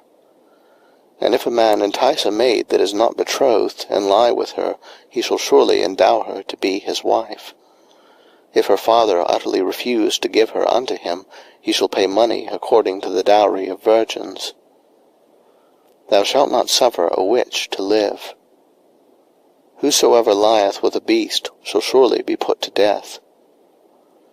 He that sacrificeth unto any god, save unto the Lord only, he shall be utterly destroyed. Thou shalt neither vex a stranger, nor oppress him, for ye were strangers in the land of Egypt. Ye shall not afflict any widow or fatherless child. If thou afflict them in any wise, and they cry at all unto me, I will surely hear their cry, and my wrath shall wax hot, and I will kill you with the sword, and your wives shall be widows, and your children fatherless. If thou lend money to any of my people that is poor by thee, thou shalt not be to him as an usurer, neither shalt thou lay upon him usury. If thou at all take thy neighbor's raiment to pledge, thou shalt deliver it unto him by that the sun goeth down, for that is his covering only, it is his raiment for his skin, wherein shall he sleep? And it shall come to pass, when he crieth unto me, that I will hear, for I am gracious. Thou shalt not revile the gods, nor curse the ruler of thy people. Thou shalt not delay to offer the first of thy ripe fruits, and of thy liquors, the firstborn of thy sons shalt thou give unto me. Likewise shalt thou do with thine oxen and with thy sheep. 7 days it shall be with his dam. On the 8th day thou shalt give it me. And ye shall be holy men unto me, neither shall ye eat any flesh that is torn of beasts in the field. Ye shall cast it to the dogs. Chapter 23. Thou shalt not raise a false report. Put not thine hand with the wicked to be an unrighteous witness. Thou shalt not follow a multitude to do evil, neither shalt thou speak in a cause to decline after many, to wrest judgment. Neither shalt thou countenance a poor man in his cause. If thou meet thine enemy's ox or his ass going astray, thou shalt surely bring it back to him again. If thou see the ass of him that hateth thee lying under his burden, and wouldest forbear to help him, thou shalt surely help with him. Thou shalt not wrest the judgment of thy poor in his cause. Keep thee far from a false matter, and the innocent and righteous slay thou not, for I will not justify the wicked. And thou shalt take no gift, for the gift blindeth the wise, and perverteth the words of the righteous. Also thou shalt not oppress a stranger, for ye know the heart of a stranger, seeing ye were strangers in the land of Egypt. And 6 years thou shalt sow thy land, and shalt gather in the fruits thereof. But the 7th year thou shalt let it rest, and lie still, that the poor of thy people may eat, and what they leave the beasts of the field shall eat. In like manner thou shalt deal with thy vineyard, and with thy oliveyard. 6 days thou shalt do thy work, and on the 7th day thou shalt rest, that thine ox and thine ass may rest, and the son of thy handmaid, and the stranger may be refreshed. And in all things that I have said unto you be circumspect, and make no mention of the name of other gods, neither let it be heard out of thy mouth. 3 times thou shalt keep a feast unto me in the year. Thou shalt keep the feast of unleavened bread. Thou shalt eat unleavened bread 7 days, as I commanded thee, in the time appointed of the month Abib. For in it thou camest out from Egypt, and none shall appear before me empty. And the feast of harvest, the firstfruits of thy labors, which thou hast sown in the field, and the feast of ingathering, which is in the end of the year, when thou hast gathered in thy labors out of the field. 3 times in the year all thy males shall appear before the Lord God. Thou shalt not offer the blood of my sacrifice with leavened bread, neither shall the fat of my sacrifice remain until the morning. The first of the firstfruits of thy land thou shalt bring into the house of the Lord thy God. Thou shalt not see the kid in his mother's milk. Behold, I send an angel before thee, to keep thee in the way, and to bring thee into the place which I have prepared. Beware of him, and obey his voice, provoke him not, for he will not pardon your transgressions, for my name is in him. But if thou shalt indeed obey his voice, and do all that I speak, then I will be an enemy unto thine enemies, and an adversary unto thine adversaries. For mine angel shall go before thee, and bring thee in unto the Amorites, and the Hittites, and the Perizzites, and the Canaanites, and the Hivites, and the Jebusites, and I will cut them off. Thou shalt not bow down to their gods, nor serve them, nor do after their works, but thou shalt utterly overthrow them, and quite break down their images. And ye shall serve the Lord your God, and he shall bless thy bread and thy water, and I will take sickness away from the midst of thee. There shall nothing cast their young, nor be barren in thy land. The number of thy days I will fulfill. I will send my fear before thee, and will destroy all the people to whom thou shalt come, and I will make all thine enemies turn their backs unto thee.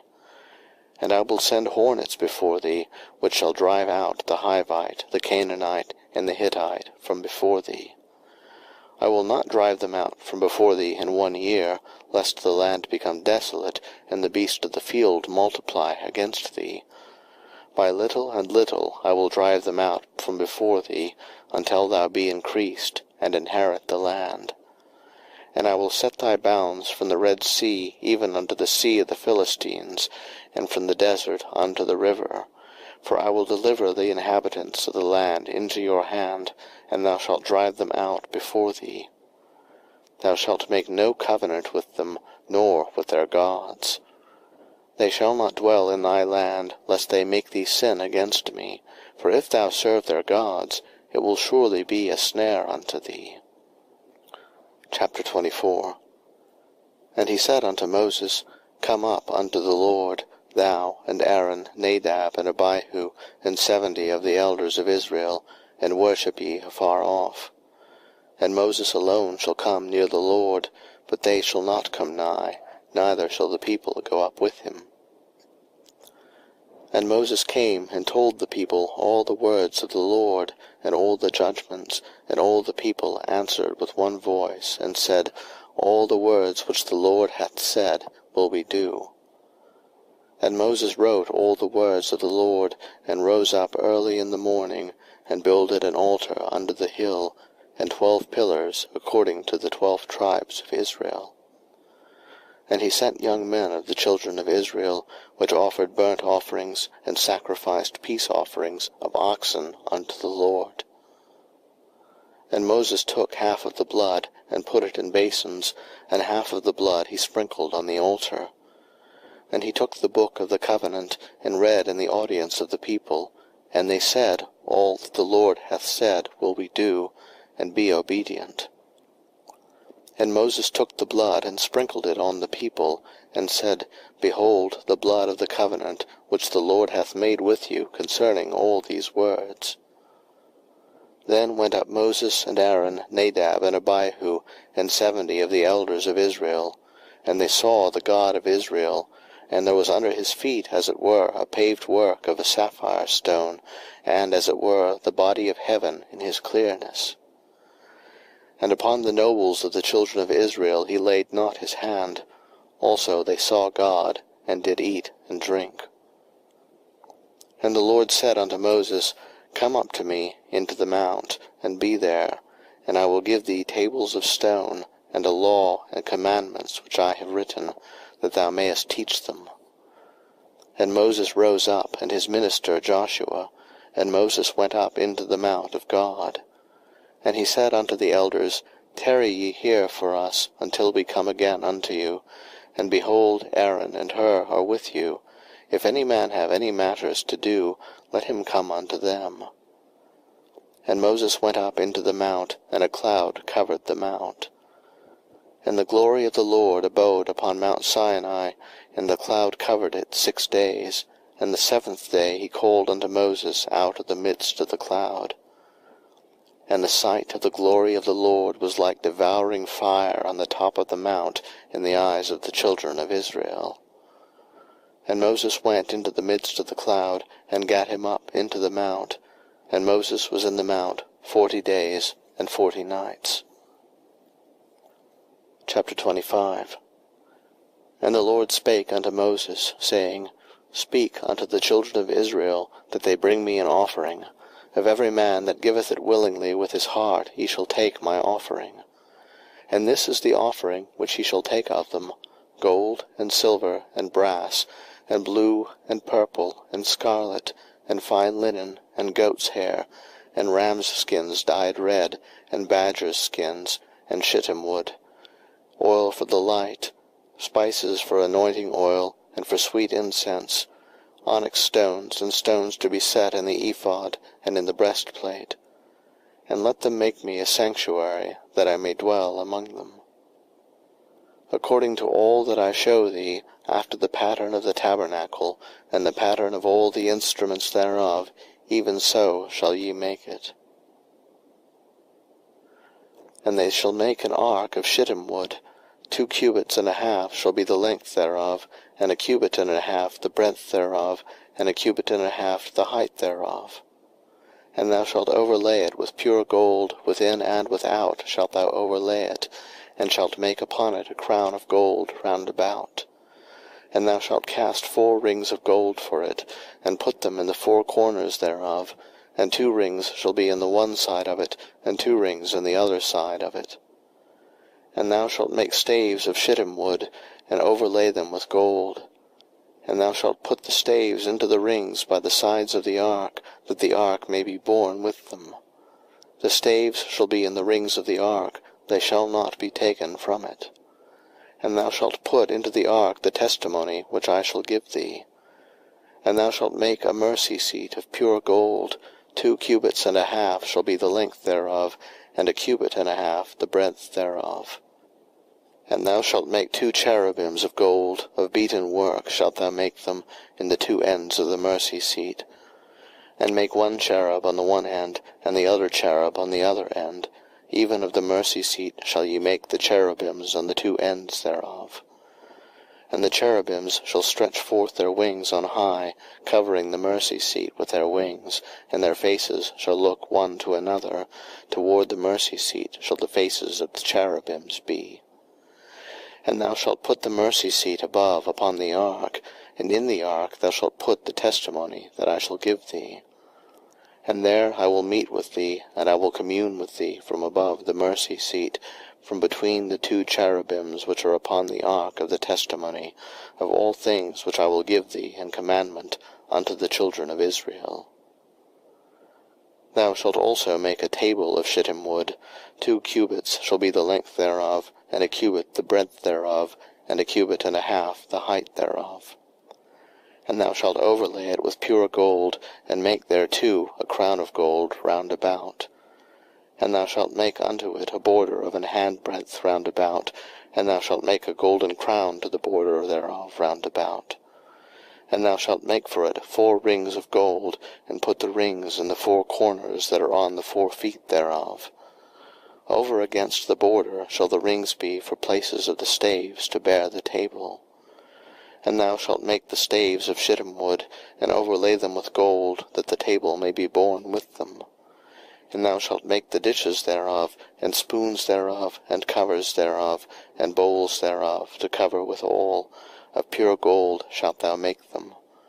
And thou shalt set upon the table showbread before me alway. And thou shalt make a candlestick of pure gold, of beaten work shall the candlestick be made. His shaft, and his branches, his bowls, his knops, and his flowers shall be of the same. And 6 branches shall come out of the sides of it, 3 branches of the candlestick out of the one side, and 3 branches of the candlestick out of the other side. 3 bowls made like unto almonds, with a knop and a flower in one branch, and 3 bowls made like almonds in the other branch, with a knop and a flower. So in the 6 branches that come out of the candlestick. And in the candlestick shall be 4 bowls made like unto almonds, with their knops and their flowers. And there shall be a knop under 2 branches of the same, and a knop under 2 branches of the same, and a knop under 2 branches of the same, according to the 6 branches that proceed out of the candlestick. Their knops and their branches shall be of the same. All it shall be one beaten work of pure gold. And thou shalt make the 7 lamps thereof, and they shall light the lamps thereof, that they may give light over against it. And the tongs thereof, and the snuff dishes thereof, shall be of pure gold. Of a talent of pure gold shall he make it, with all these vessels. And look that thou make them after their pattern, which was showed thee in the mount. Chapter 26. Moreover thou shalt make the tabernacle with 10 curtains of fine twined linen, and blue, and purple, and scarlet, with cherubims of cunning work shalt thou make them. The length of 1 curtain shall be 28 cubits, and the breadth of 1 curtain 4 cubits, and every one of the curtains shall have 1 measure. The 5 curtains shall be coupled together one to another, and other 5 curtains shall be coupled one to another. And thou shalt make loops of blue upon the edge of the 1 curtain, from the selvage in the coupling, and likewise shalt thou make in the uttermost edge of another curtain, in the coupling of the 2nd. 50 loops shalt thou make in the 1 curtain, and 50 loops shalt thou make in the edge of the curtain that is in the coupling of the 2nd, that the loops may take hold one of another. And thou shalt make 50 taches of gold, and couple the curtains together with the taches, and it shall be 1 tabernacle. And thou shalt make curtains of goat's hair to be a covering upon the tabernacle, 11 curtains shalt thou make. The length of one curtain shall be 30 cubits, and the breadth of one curtain 4 cubits, and the 11 curtains shall be all of one measure. And thou shalt couple 5 curtains by themselves, and 6 curtains by themselves, and shalt double the 6th curtain in the forefront of the tabernacle. And thou shalt make 50 loops on the edge of the one curtain that is outmost in the coupling, and 50 loops on the edge of the curtain which coupleth the second. And thou shalt make 50 taches of brass, and put the taches into the loops, and couple the tent together, that it may be one. And the remnant of that remaineth of the curtains of the tent, the half curtain that remaineth shall hang over the backside of the tabernacle. And a cubit on the one side, and a cubit on the other side of that which remaineth in the length of the curtains of the tent, it shall hang over the sides of the tabernacle, on this side and on that side, to cover it. And thou shalt make a covering for the tent of rams' skins dyed red, and a covering above of badgers' skins. And thou shalt make boards for the tabernacle of shittim wood standing up. 10 cubits shall be the length of a board, and a cubit and a half shall be the breadth of one board. 2 tenons shall there be in one board, set in order one against another. Thus shalt thou make for all the boards of the tabernacle. And thou shalt make the boards for the tabernacle, 20 boards on the south side southward. And thou shalt make 40 sockets of silver under the 20 boards, 2 sockets under one board for his 2 tenons, and 2 sockets under another board for his 2 tenons. And for the second side of the tabernacle, on the north side, there shall be 20 boards, and there 40 sockets of silver, 2 sockets under one board, and 2 sockets under another board. And for the sides of the tabernacle westward thou shalt make 6 boards, and 2 boards shalt thou make for the corners of the tabernacle in the 2 sides. And they shall be coupled together beneath, and they shall be coupled together above the head of it unto one ring. Thus shall it be for them both, they shall be for the 2 corners. And they shall be 8 boards, and their sockets of silver 16 sockets, 2 sockets under one board, and 2 sockets under another board. And thou shalt make bars of shittim wood, 5 for the boards of the one side of the tabernacle, and 5 bars for the boards of the other side of the tabernacle, and 5 bars for the boards of the side of the tabernacle for the 2 sides westward. And the middle bar and the midst of the boards shall reach from end to end. And thou shalt overlay the boards with gold, and make their rings of gold for places for the bars, and thou shalt overlay the bars with gold. And thou shalt rear up the tabernacle according to the fashion thereof which was showed thee in the mount. And thou shalt make a veil of blue and purple and scarlet and fine twined linen of cunning work, with cherubims shall it be made. And thou shalt hang it upon 4 pillars of shittim wood overlaid with gold. Their hooks shall be of gold upon the 4 sockets of silver. And thou shalt hang up the veil under the taches, that thou mayest bring in thither within the veil the ark of the testimony, and the veil shall divide unto you between the holy place and the most holy. And thou shalt put the mercy seat upon the ark of the testimony in the most holy place. And thou shalt set the table without the veil, and the candlestick over against the table on the side of the tabernacle toward the south, and thou shalt put the table on the north side. And thou shalt make an hanging for the door of the tent of blue and purple and scarlet and fine twined linen, wrought with needlework. And thou shalt make for the hanging 5 pillars of shittim wood, and overlay them with gold, and their hooks shall be of gold, and thou shalt cast 5 sockets of brass for them. Chapter 27. And thou shalt make an altar of shittim wood, 5 cubits long, and 5 cubits broad. The altar shall be 4 square, and the height thereof shall be 3 cubits. And thou shalt make the horns of it upon the 4 corners thereof. His horns shall be of the same, and thou shalt overlay it with brass.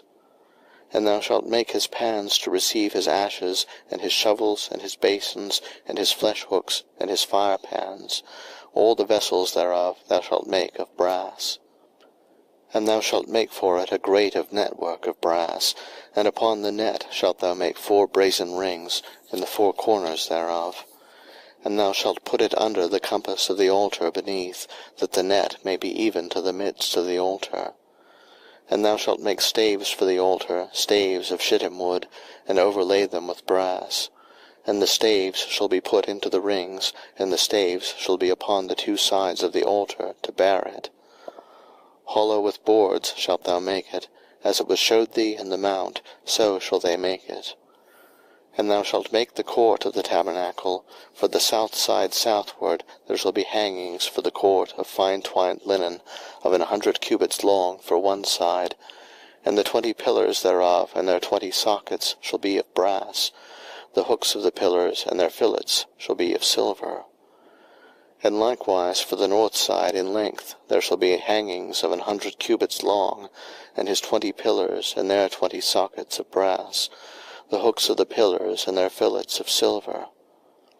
And for the breadth of the court on the west side shall be hangings of 50 cubits, their pillars 10, and their sockets 10. And the breadth of the court on the east side eastward shall be 50 cubits. The hangings of one side of the gate shall be 15 cubits, their pillars 3, and their sockets 3. And on the other side shall be hangings 15 cubits, their pillars 3, and their sockets 3. And for the gate of the court shall be an hanging of 20 cubits, of blue, and purple, and scarlet, and fine twined linen, wrought with needlework, and their pillars shall be 4, and their sockets 4. All the pillars round about the court shall be filleted with silver.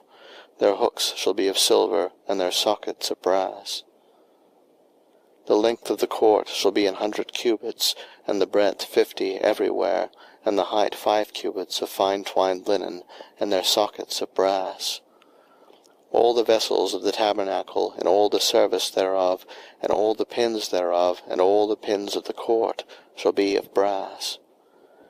And thou shalt command the children of Israel that they bring thee pure oil olive beaten for the light, to cause the lamp to burn always. In the tabernacle of the congregation, without the veil, which is before the testimony, Aaron and his sons shall order it from evening to morning before the Lord. It shall be a statute forever unto their generations, on the behalf of the children of Israel. Chapter 28. And take thou unto thee Aaron thy brother, and his sons with him, from among the children of Israel, that he may minister unto me in the priest's office, even Aaron, Nadab, and Abihu, Eleazar, and Ithamar, Aaron's sons. And thou shalt make holy garments for Aaron thy brother, for glory and for beauty. And thou shalt speak unto all that are wise-hearted, whom I have filled with the spirit of wisdom, that they may make Aaron's garments to consecrate him, that he may minister unto me in the priest's office. And these are the garments which they shall make: a breastplate, and an ephod, and a robe, and a broidered coat, a mitre, and a girdle. And they shall make holy garments for Aaron thy brother, and his sons, that he may minister unto me in the priest's office. And they shall take gold, and blue, and purple, and scarlet, and fine linen. And they shall make the ephod of gold, of blue, and of purple, and of scarlet, and fine twined linen, with cunning work. It shall have the 2 shoulder pieces thereof joined at the 2 edges thereof, and so it shall be joined together. And the curious girdle of the ephod which is upon it shall be of the same, according to the work thereof, even of gold, of blue, and purple, and scarlet, and fine twined linen. And thou shalt take 2 onyx stones, and grave on them the names of the children of Israel, 6 of their names on one stone, and the other 6 names of the rest on the other stone, according to their birth. With the work of an engraver in stone, like the engravings of a signet, shalt thou engrave the 2 stones with the names of the children of Israel. Thou shalt make them to be set in ouches of gold. And thou shalt put the 2 stones upon the shoulders of the ephod for stones of memorial unto the children of Israel. And Aaron shall bear their names before the Lord upon his 2 shoulders for a memorial. And thou shalt make ouches of gold, and 2 chains of pure gold at the ends. Of wreathen work shalt thou make them, and fasten the wreathen chains to the ouches. And thou shalt make the breastplate of judgment with cunning work. After the work of the ephod thou shalt make it, of gold, of blue, and of purple, and of scarlet, and of fine twined linen shalt thou make it. 80 it shall be, being doubled. A span shall be the length thereof, and a span shall be the breadth thereof. And thou shalt set in it settings of stones, even 4 rows of stones. The first row shall be a sardius, a topaz, and a carbuncle. This shall be the first row. And the second row shall be an emerald, a sapphire, and a diamond. And the third row a ligure, an agate, and an amethyst. And the fourth row a beryl, and an onyx, and a jasper. They shall be set in gold in their enclosings. And the stones shall be with the names of the children of Israel, 12, according to their names, like the engravings of a signet. Every one with his name shall they be according to the 12 tribes. And thou shalt make upon the breastplate chains at the ends of wreathen work of pure gold. And thou shalt make upon the breastplate 2 rings of gold, and shalt put the 2 rings on the 2 ends of the breastplate. And thou shalt put the 2 wreathen chains of gold in the 2 rings which are on the ends of the breastplate. And the other 2 ends of the 2 wreathen chains thou shalt fasten in the 2 ouches, and put them on the shoulder pieces of the ephod before it. And thou shalt make 2 rings of gold, and thou shalt put them upon the 2 ends of the breastplate in the border thereof, which is in the side of the ephod inward. And 2 other rings of gold thou shalt make, and shalt put them on the 2 sides of the ephod underneath, toward the forepart thereof, over against the other coupling thereof, above the curious girdle of the ephod. And they shall bind the breastplate by the rings thereof unto the rings of the ephod with a lace of blue, that it may be above the curious girdle of the ephod, and that the breastplate be not loosed from the ephod. And Aaron shall bear the names of the children of Israel in the breastplate of judgment upon his heart, when he goeth in unto the holy place, for a memorial before the Lord continually. And thou shalt put in the breastplate of judgment the Urim and the Thummim, and they shall be upon Aaron's heart when he goeth in before the Lord, and Aaron shall bear the judgment of the children of Israel upon his heart before the Lord continually. And thou shalt make the robe of the ephod all of blue, and there shall be an hole in the top of it, in the midst thereof. It shall have a binding of woven work round about the whole of it, as it were the hole of an habergeon, that it be not rent. And beneath upon the hem of it thou shalt make pomegranates of blue, and of purple, and of scarlet, round about the hem thereof, and bells of gold between them round about. A golden bell and a pomegranate, a golden bell and a pomegranate, upon the hem of the robe round about.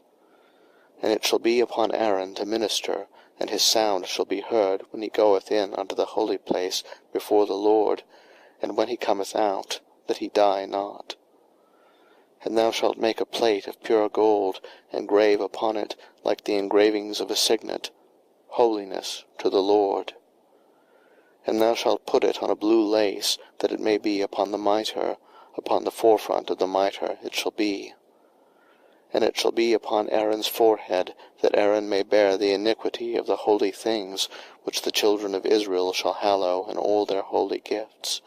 And it shall be always upon his forehead, that they may be accepted before the Lord. And thou shalt embroider the coat of fine linen, and thou shalt make the mitre of fine linen, and thou shalt make the girdle of needlework. And for Aaron's sons thou shalt make coats, and thou shalt make for them girdles, and bonnets shalt thou make for them, for glory and for beauty. And thou shalt put them upon Aaron thy brother, and his sons with him, and shalt anoint them, and consecrate them, and sanctify them, that they may minister unto me in the priest's office. And thou shalt make them linen breeches to cover their nakedness, from the loins even unto the thighs they shall reach.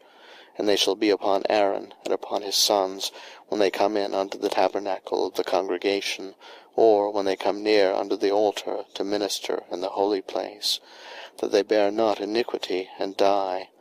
It shall be a statute forever unto him and his seed after him. Chapter 29. And this is the thing that thou shalt do unto them to hallow them, to minister unto me in the priest's office. Take 1 young bullock, and 2 rams without blemish, and unleavened bread, and cakes unleavened, tempered with oil, and wafers unleavened, anointed with oil. Of wheaten flour shalt thou make them. And thou shalt put them into 1 basket, and bring them in the basket, with the bullock and the 2 rams. And Aaron and his sons thou shalt bring unto the door of the tabernacle of the congregation, and shalt wash them with water. And thou shalt take the garments, and put upon Aaron the coat, and the robe of the ephod, and the breastplate, and gird him with the curious girdle of the ephod. And thou shalt put the mitre upon his head, and put the holy crown upon the mitre. Then shalt thou take the anointing oil, and pour it upon his head, and anoint him. And thou shalt bring his sons, and put coats upon them. And thou shalt gird them with girdles, Aaron and his sons, and put the bonnets on them. And the priest's office shall be theirs for a perpetual statute. And thou shalt consecrate Aaron and his sons. And thou shalt cause a bullock to be brought before the tabernacle of the congregation, and Aaron and his sons shall put their hands upon the head of the bullock. And thou shalt kill the bullock before the Lord by the door of the tabernacle of the congregation. And thou shalt take of the blood of the bullock, and put it upon the horns of the altar with thy finger, and pour all the blood beside the bottom of the altar. And thou shalt take all the fat that covereth the inwards, and the caul that is above the liver, and the 2 kidneys, and the fat that is upon them, and burn them upon the altar. But the flesh of the bullock, and his skin, and his dung, shalt thou burn with fire without the camp. It is a sin offering. Thou shalt also take 1 ram, and Aaron and his sons shall put their hands upon the head of the ram. And thou shalt slay the ram, and shalt take his blood, and sprinkle it round about upon the altar. And thou shalt cut the ram in pieces, and wash the inwards of him, and his legs, and put them unto his pieces, and unto his head. And thou shalt burn the whole ram upon the altar. It is a burnt offering unto the Lord. It is a sweet savour, an offering made by fire unto the Lord. And thou shalt take the other ram, and Aaron and his sons shall put their hands upon the head of the ram. Then shalt thou kill the ram, and take of his blood, and put it upon the tip of the right ear of Aaron, and upon the tip of the right ear of his sons, and upon the thumb of their right hand, and upon the great toe of their right foot, and sprinkle the blood upon the altar round about. And thou shalt take of the blood that is upon the altar, and of the anointing oil, and sprinkle it upon Aaron, and upon his garments, and upon his sons, and upon the garments of his sons with him. And he shall be hallowed, and his garments, and his sons' garments with him. Also thou shalt take of the ram the fat and the rump, and the fat that covereth the inwards, and the caul above the liver, and the 2 kidneys, and the fat that is upon them, and the right shoulder, for it is a ram of consecration. And 1 loaf of bread, and 1 cake of oiled bread, and 1 wafer out of the basket of the unleavened bread that is before the Lord. And thou shalt put all in the hands of Aaron, and in the hands of his sons, and shalt wave them for a wave offering before the Lord. And thou shalt receive them of their hands, and burn them upon the altar for a burnt offering, for a sweet savour before the Lord. It is an offering made by fire unto the Lord. And thou shalt take the breast of the ram of Aaron's consecration, and wave it for a wave offering before the Lord, and it shall be thy part. And thou shalt sanctify the breast of the wave offering, and the shoulder of the heave offering, which is waved and which is heaved up, of the ram of the consecration, even of that which is for Aaron, and of that which is for his sons. And it shall be Aaron's and his sons by a statute for ever from the children of Israel, for it is an heave offering, and it shall be an heave offering from the children of Israel of the sacrifice of their peace offerings, even their heave offering unto the Lord. And the holy garments of Aaron shall be his sons after him, to be anointed therein, and to be consecrated in them. And that son that is priest in his stead shall put them on 7 days, when he cometh into the tabernacle of the congregation to minister in the holy place. And thou shalt take the ram of the consecration, and seethe his flesh in the holy place. And Aaron and his sons shall eat the flesh of the ram, and the bread that is in the basket, by the door of the tabernacle of the congregation. And they shall eat those things wherewith the atonement was made, to consecrate and to sanctify them. But a stranger shall not eat thereof, because they are holy. And if aught of the flesh of the consecrations, or of the bread, remain unto the morning, then thou shalt burn the remainder with fire. It shall not be eaten, because it is holy. And thus shalt thou do unto Aaron and to his sons, according to all things which I have commanded thee. 7 days shalt thou consecrate them. And thou shalt offer every day a bullock for a sin offering for atonement. And thou shalt cleanse the altar when thou hast made an atonement for it, and thou shalt anoint it to sanctify it. 7 days thou shalt make an atonement for the altar, and sanctify it, and it shall be an altar most holy. Whatsoever toucheth the altar shall be holy. Now this is that which thou shalt offer upon the altar, 2 lambs of the first year, day by day, continually. The one lamb thou shalt offer in the morning, and the other lamb thou shalt offer at even.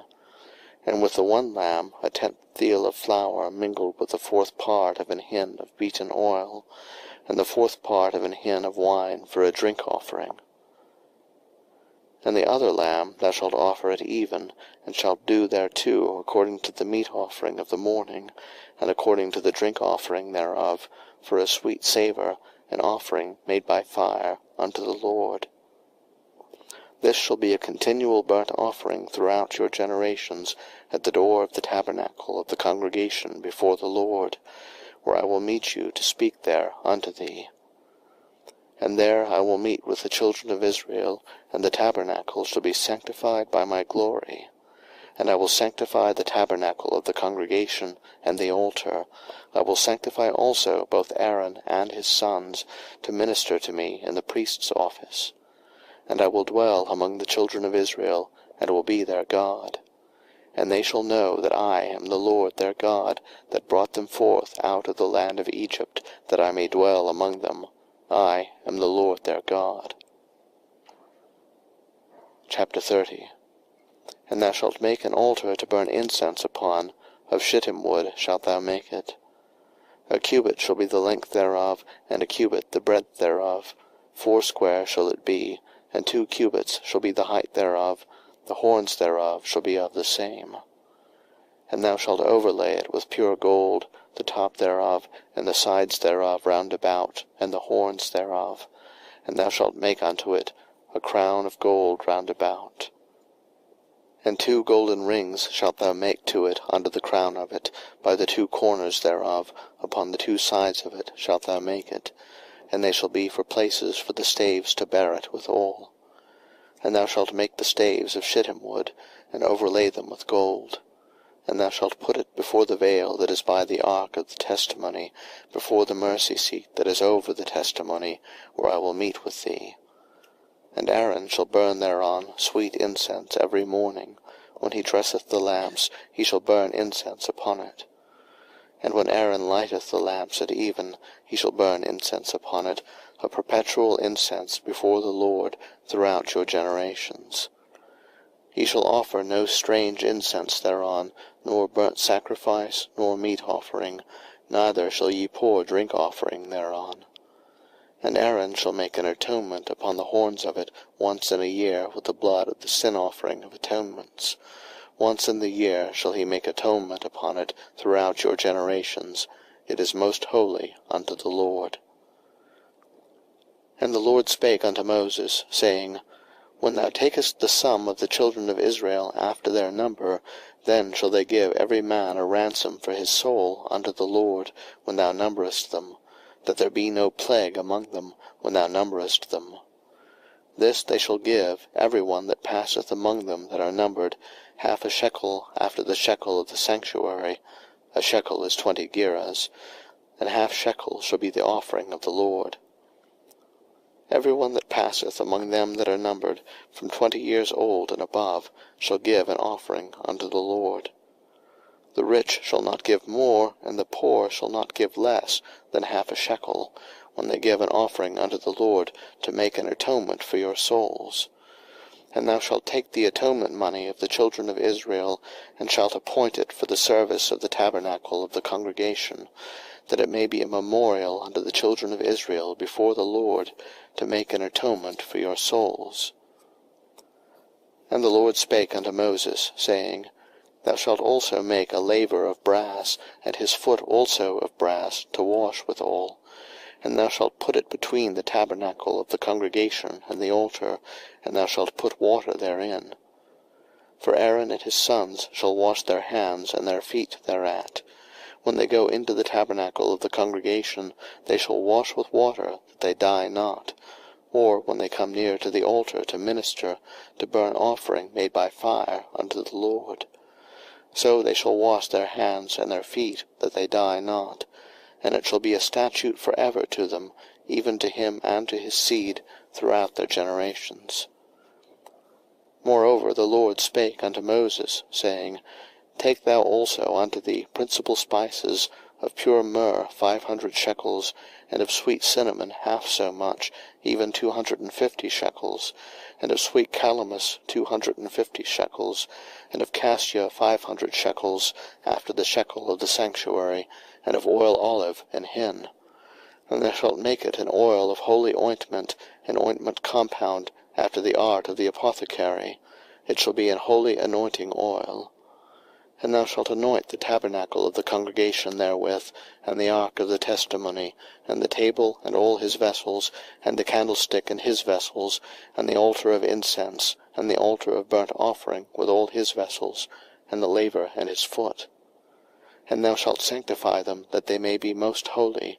Whatsoever toucheth them shall be holy. And thou shalt anoint Aaron and his sons, and consecrate them, that they may minister unto me in the priest's office. And thou shalt speak unto the children of Israel, saying, This shall be an holy anointing oil unto me throughout your generations. Upon man's flesh shall it not be poured, neither shall ye make any other like it after the composition of it. It is holy, and it shall be holy unto you. Whosoever compoundeth any like it, or whosoever putteth any of it upon a stranger, shall even be cut off from his people. And the Lord said unto Moses, Take unto thee sweet spices, stacte, and onycha, and galbanum, these sweet spices with pure frankincense, of each shall there be a like weight. And thou shalt make it a perfume, a confection, after the art of the apothecary, tempered together, pure and holy. And thou shalt beat some of it very small, and put of it before the testimony in the tabernacle of the congregation, where I will meet with thee. It shall be unto you most holy. And as for the perfume which thou shalt make, ye shall not make to yourselves according to the composition thereof. It shall be unto thee holy for the Lord. Whosoever shall make like unto that, to smell thereto, shall even be cut off from his people. Chapter 31.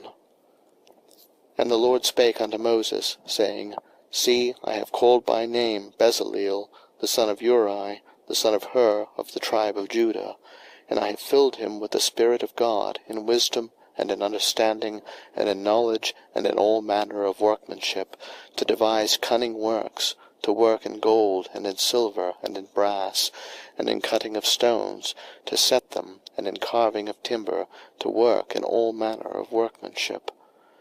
And I, behold, I have given with him Aholiab, the son of Ahisamach, of the tribe of Dan, and in the hearts of all that are wise-hearted I have put wisdom, that they may make all that I have commanded thee, the tabernacle of the congregation, and the ark of the testimony, and the mercy seat that is thereupon, and all the furniture of the tabernacle, and the table and his furniture, and the pure candlestick with all his furniture, and the altar of incense, and the altar of burnt offering with all his furniture, and the laver and his foot, and the cloths of service, and the holy garments for Aaron the priest, and the garments of his sons to minister in the priest's office, and the anointing oil and sweet incense for the holy place, according to all that I have commanded thee shall they do. And the Lord spake unto Moses, saying, Speak thou also unto the children of Israel, saying, Verily my Sabbaths ye shall keep, for it is a sign between me and you throughout your generations, that ye may know that I am the Lord that doth sanctify you. Ye shall keep the Sabbath therefore, for it is holy unto you. Every one that defileth shall surely be put to death. For whosoever doeth any work therein, that soul shall be cut off from among his people. 6 days may work be done, but in the 7th is the Sabbath of rest, holy to the Lord. Whosoever doeth any work in the Sabbath day, he shall surely be put to death. Wherefore the children of Israel shall keep the Sabbath, to observe the Sabbath throughout their generations, for a perpetual covenant. It is a sign between me and the children of Israel forever. For in 6 days the Lord made heaven and earth, and on the 7th day he rested, and was refreshed. And he gave unto Moses, when he had made an end of communing with him upon Mount Sinai, 2 tables of testimony, tables of stone, written with the finger of God. Chapter 32. And when the people saw that Moses delayed to come down out of the mount, the people gathered themselves together unto Aaron, and said unto him, Up, make us gods, which shall go before us. For as for this Moses, the man that brought us up out of the land of Egypt, we wot not what is become of him. And Aaron said unto them, Break off the golden earrings which are in the ears of your wives, of your sons, and of your daughters, and bring them unto me. And all the people brake off the golden earrings which were in their ears, and brought them unto Aaron. And he received them at their hand, and fashioned it with a graving tool, after he had made it a molten calf. And they said, These be thy gods, O Israel, which brought thee up out of the land of Egypt. And when Aaron saw it, he built an altar before it. And Aaron made proclamation, and said, Tomorrow is a feast to the Lord. And they rose up early on the morrow, and offered burnt offerings, and brought peace offerings. And the people sat down to eat and to drink, and rose up to play. And the Lord said unto Moses, Go, get thee down, for thy people which thou broughtest out of the land of Egypt have corrupted themselves. They have turned aside quickly out of the way which I commanded them. They have made them a molten calf, and have worshipped it, and have sacrificed thereunto, and said, These be thy gods, O Israel, which have brought thee up out of the land of Egypt. And the Lord said unto Moses, I have seen this people, and behold, it is a stiff-necked people. Now therefore let me alone, that my wrath may wax hot against them, and that I may consume them, and I will make of thee a great nation. And Moses besought the Lord his God, and said, Lord, why doth thy wrath wax hot against thy people, which thou hast brought forth out of the land of Egypt with great power, and with a mighty hand? Wherefore should the Egyptians speak, and say, For mischief did he bring them out, to slay them in the mountains, and to consume them from the face of the earth? Turn from thy fierce wrath, and repent of this evil against thy people. Remember Abraham, Isaac, and Israel thy servants, to whom thou swarest by thine own self, and saidst unto them, I will multiply your seed as the stars of heaven, and all this land that I have spoken of will I give unto your seed, and they shall inherit it for ever. And the Lord repented of the evil which he thought to do unto his people. And Moses turned and went down from the mount, and the 2 tables of the testimony were in his hand. The tables were written on both their sides, on the one side and on the other were they written. And the tables were the work of God, and the writing was the writing of God, graven upon the tables. And when Joshua heard the noise of the people as they shouted, he said unto Moses, There is a noise of war in the camp. And he said, It is not the voice of them that shout for mastery, neither is it the voice of them that cry for being overcome, but the noise of them that sing do I hear. And it came to pass, as soon as he came nigh unto the camp, that he saw the calf and the dancing, and Moses' anger waxed hot, and he cast the tables out of his hands, and brake them beneath the mount. And he took the calf which they had made, and burnt it in the fire, and ground it to powder, and strawed it upon the water, and made the children of Israel drink of it.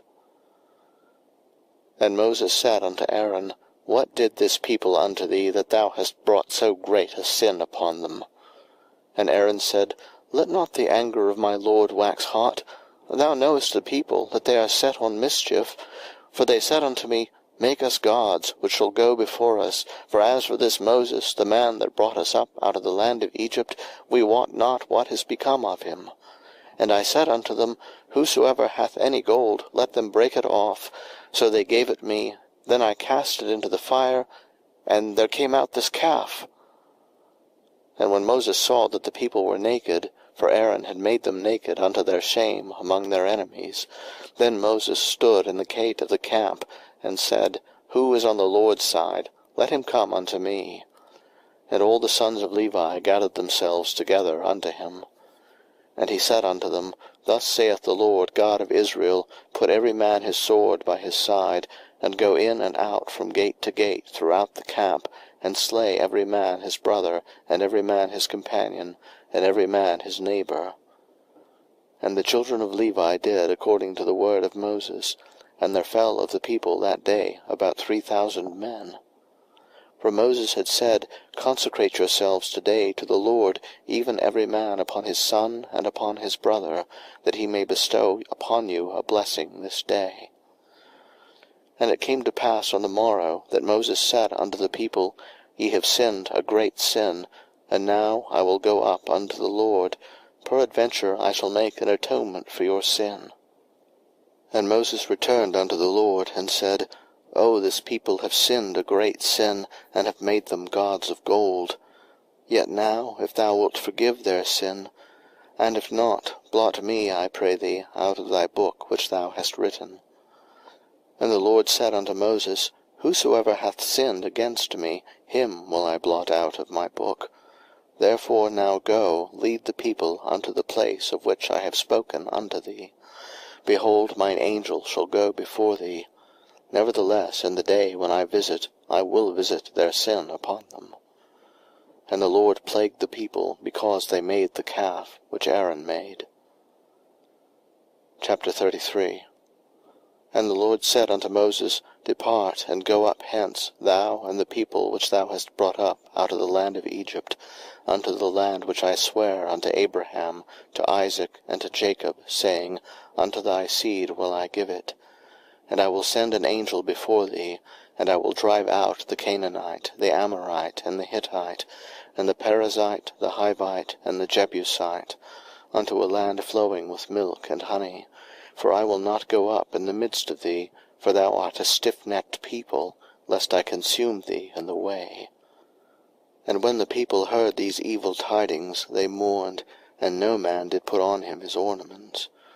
For the Lord had said unto Moses, Say unto the children of Israel, Ye are a stiff-necked people. I will come up into the midst of thee in a moment, and consume thee.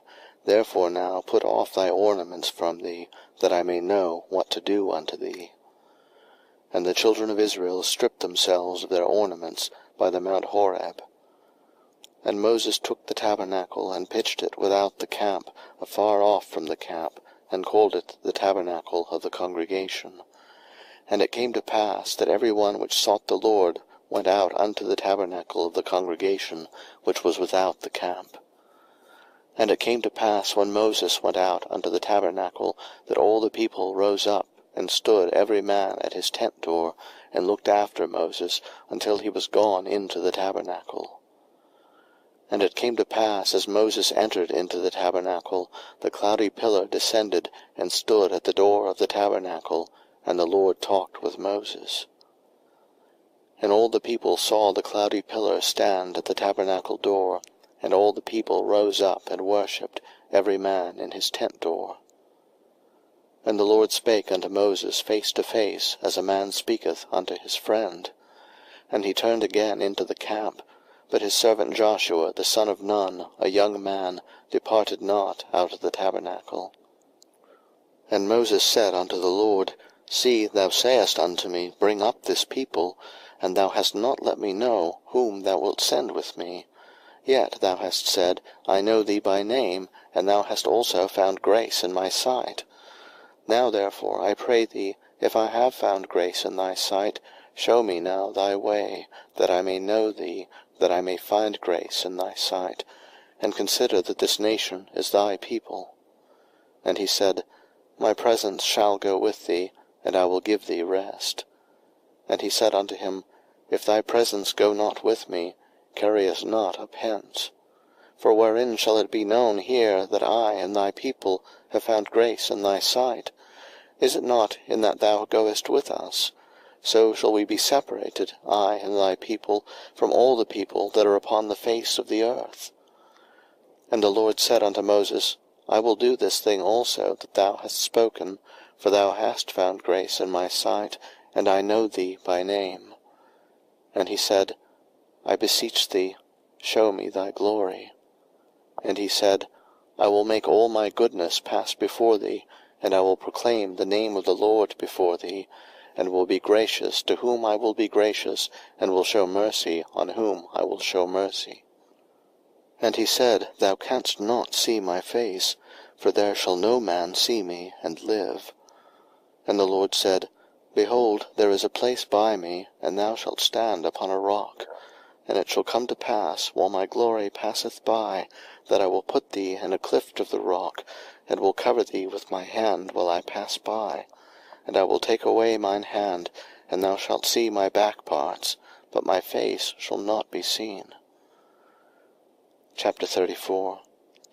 And the Lord said unto Moses, Hew thee 2 tables of stone like unto the first, and I will write upon these tables the words that were in the first tables, which thou breakest.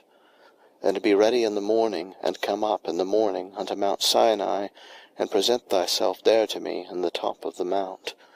And no man shall come up with thee, neither let any man be seen throughout all the mount, neither let the flocks nor herds feed before that mount. And he hewed 2 tables of stone like unto the first. And Moses rose up early in the morning, and went up unto Mount Sinai, as the Lord had commanded him, and took in his hand the 2 tables of stone. And the Lord descended in the cloud, and stood with him there, and proclaimed the name of the Lord. And the Lord passed by before him, and proclaimed, the Lord God, merciful and gracious, long-suffering and abundant in goodness and truth, keeping mercy for thousands, forgiving iniquity and transgression and sin, and that will by no means clear the guilty, visiting the iniquity of the fathers upon the children, and upon the children's children, unto the 3rd and to the 4th generation. And Moses made haste, and bowed his head toward the earth, and worshipped. And he said, If now I have found grace in thy sight, O Lord, let my Lord, I pray thee, go among us, for it is a stiff-necked people, and pardon our iniquity and our sin, and take us for thine inheritance. And he said, Behold, I make a covenant. Before all thy people I will do marvels, such as have not been done in all the earth, nor in any nation. And all the people among which thou art shall see the work of the Lord, for it is a terrible thing that I will do with thee. Observe thou that which I command thee this day. Behold, I drive out before thee the Amorite, and the Canaanite, and the Hittite, and the Perizzite, and the Hivite, and the Jebusite. Take heed to thyself, lest thou make a covenant with the inhabitants of the land whither thou goest, lest it be for a snare in the midst of thee. But ye shall destroy their altars, break their images, and cut down their groves. For thou shalt worship no other God. For the Lord, whose name is jealous, is a jealous God. Lest thou make a covenant with the inhabitants of the land, and they go a-whoring after their gods, and do sacrifice unto their gods, and one call thee, and thou eat of his sacrifice. And thou take of their daughters unto thy sons, and their daughters go a-whoring after their gods, and make thy sons go a-whoring after their gods. Thou shalt make thee no molten gods. The feast of unleavened bread shalt thou keep. 7 days thou shalt eat unleavened bread, as I commanded thee, in the time of the month Abib. For in the month Abib thou camest out from Egypt. All that openeth the matrix is mine, and every firstling among thy cattle, whether ox or sheep, that is male. But the firstling of an ass thou shalt redeem with a lamb, and if thou redeem him not, then thou shalt break his neck. All the firstborn of thy sons thou shalt redeem, and none shall appear before me empty. 6 days thou shalt labor, but on the 7th day thou shalt rest. In earing time and in harvest thou shalt rest. And thou shalt observe the feast of weeks, of the firstfruits of wheat harvest, and the feast of ingathering at the year's end. Thrice in the year shall all your men-children appear before the Lord God, the God of Israel. For I will cast out the nations before thee, and enlarge thy borders. Neither shall any man desire thy land, when thou shalt go up to appear before the Lord thy God thrice in the year.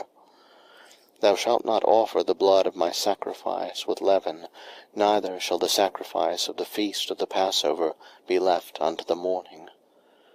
The first of the firstfruits of thy land thou shalt bring unto the house of the Lord thy God. Thou shalt not see the kid in his mother's milk.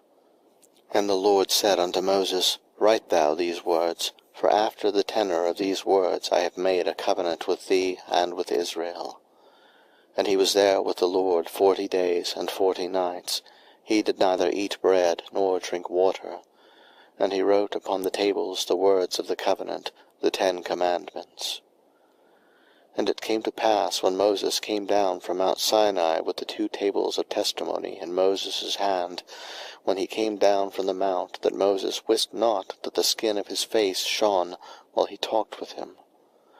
And when Aaron and all the children of Israel saw Moses, behold, the skin of his face shone, and they were afraid to come nigh him. And Moses called unto them, and Aaron and all the rulers of the congregation returned unto him, and Moses talked with them.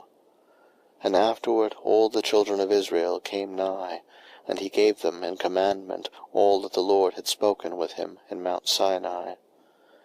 And till Moses had done speaking with them, he put a veil on his face. But when Moses went in before the Lord to speak with him, he took the veil off until he came out. And he came out and spake unto the children of Israel that which he was commanded. And the children of Israel saw the face of Moses, that the skin of Moses' face shone. And Moses put the veil upon his face again until he went in to speak with him. Chapter 35.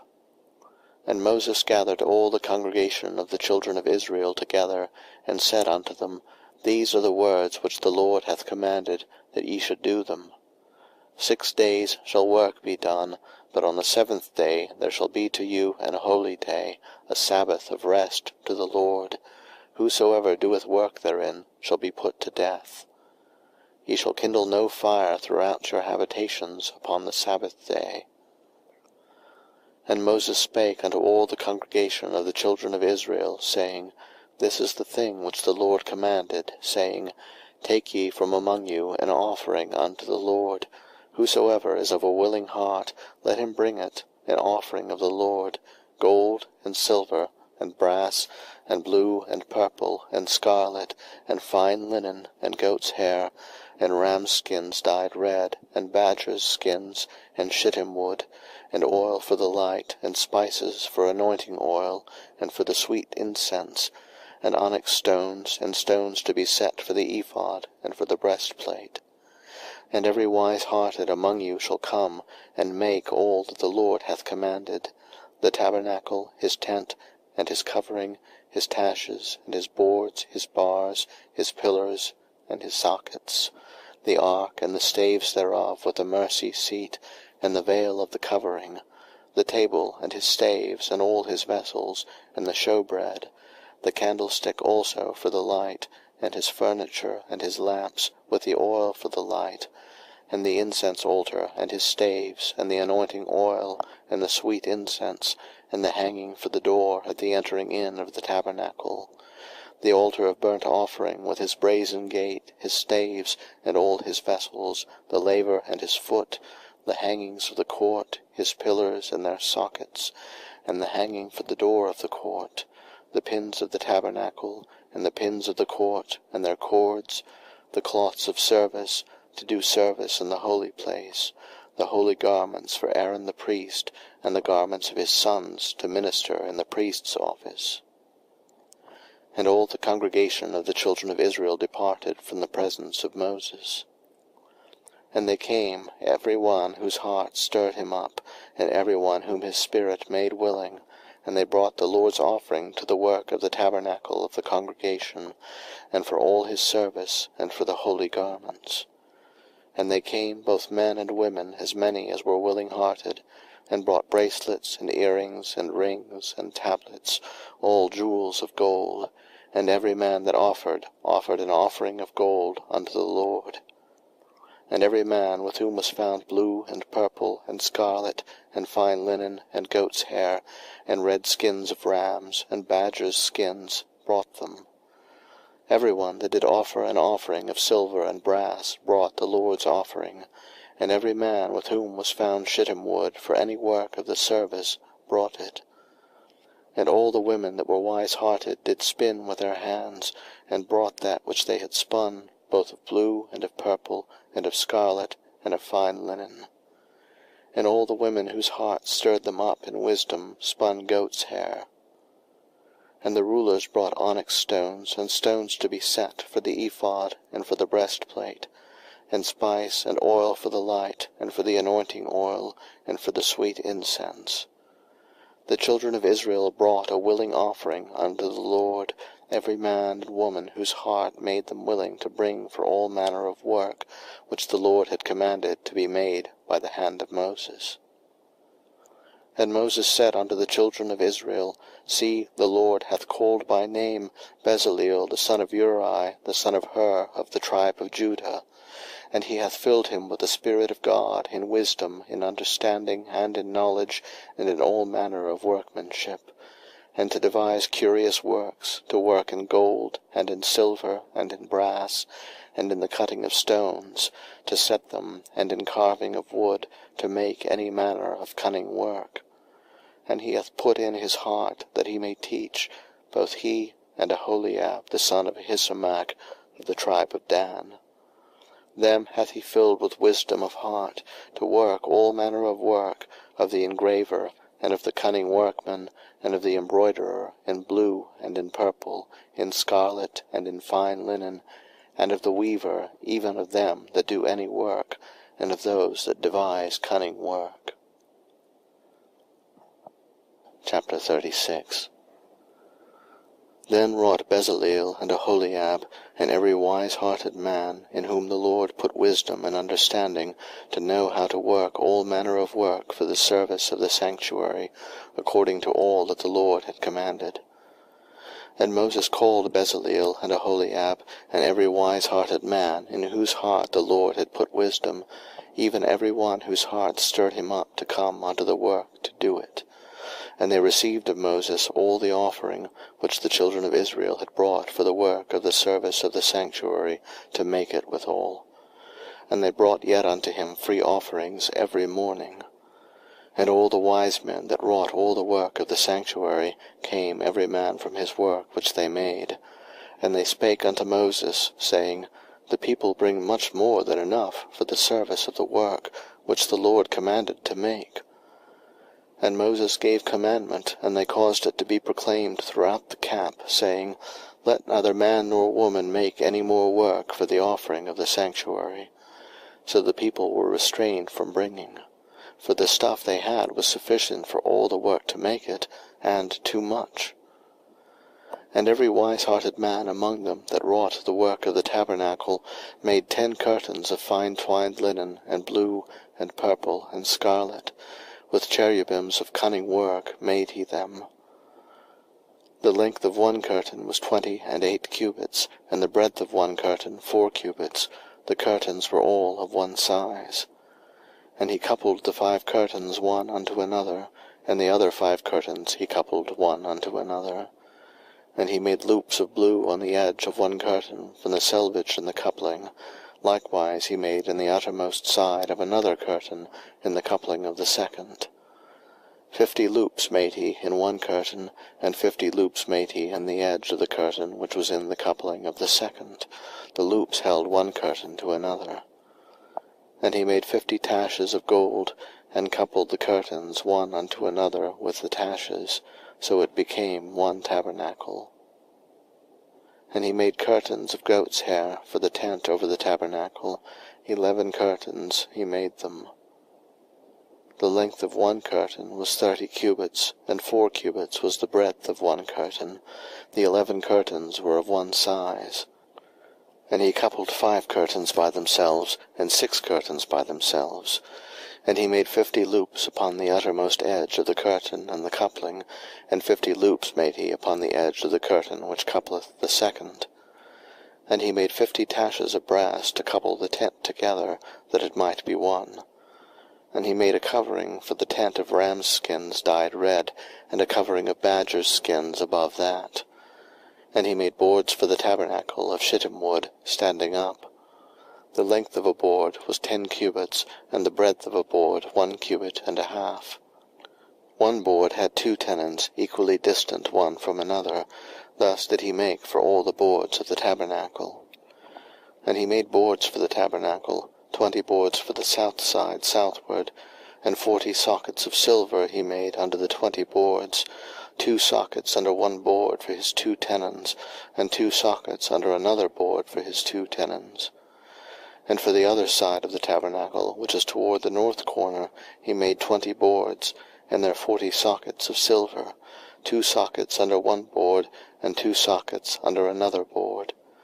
And for the sides of the tabernacle westward he made 6 boards. And 2 boards made he for the corners of the tabernacle in the 2 sides.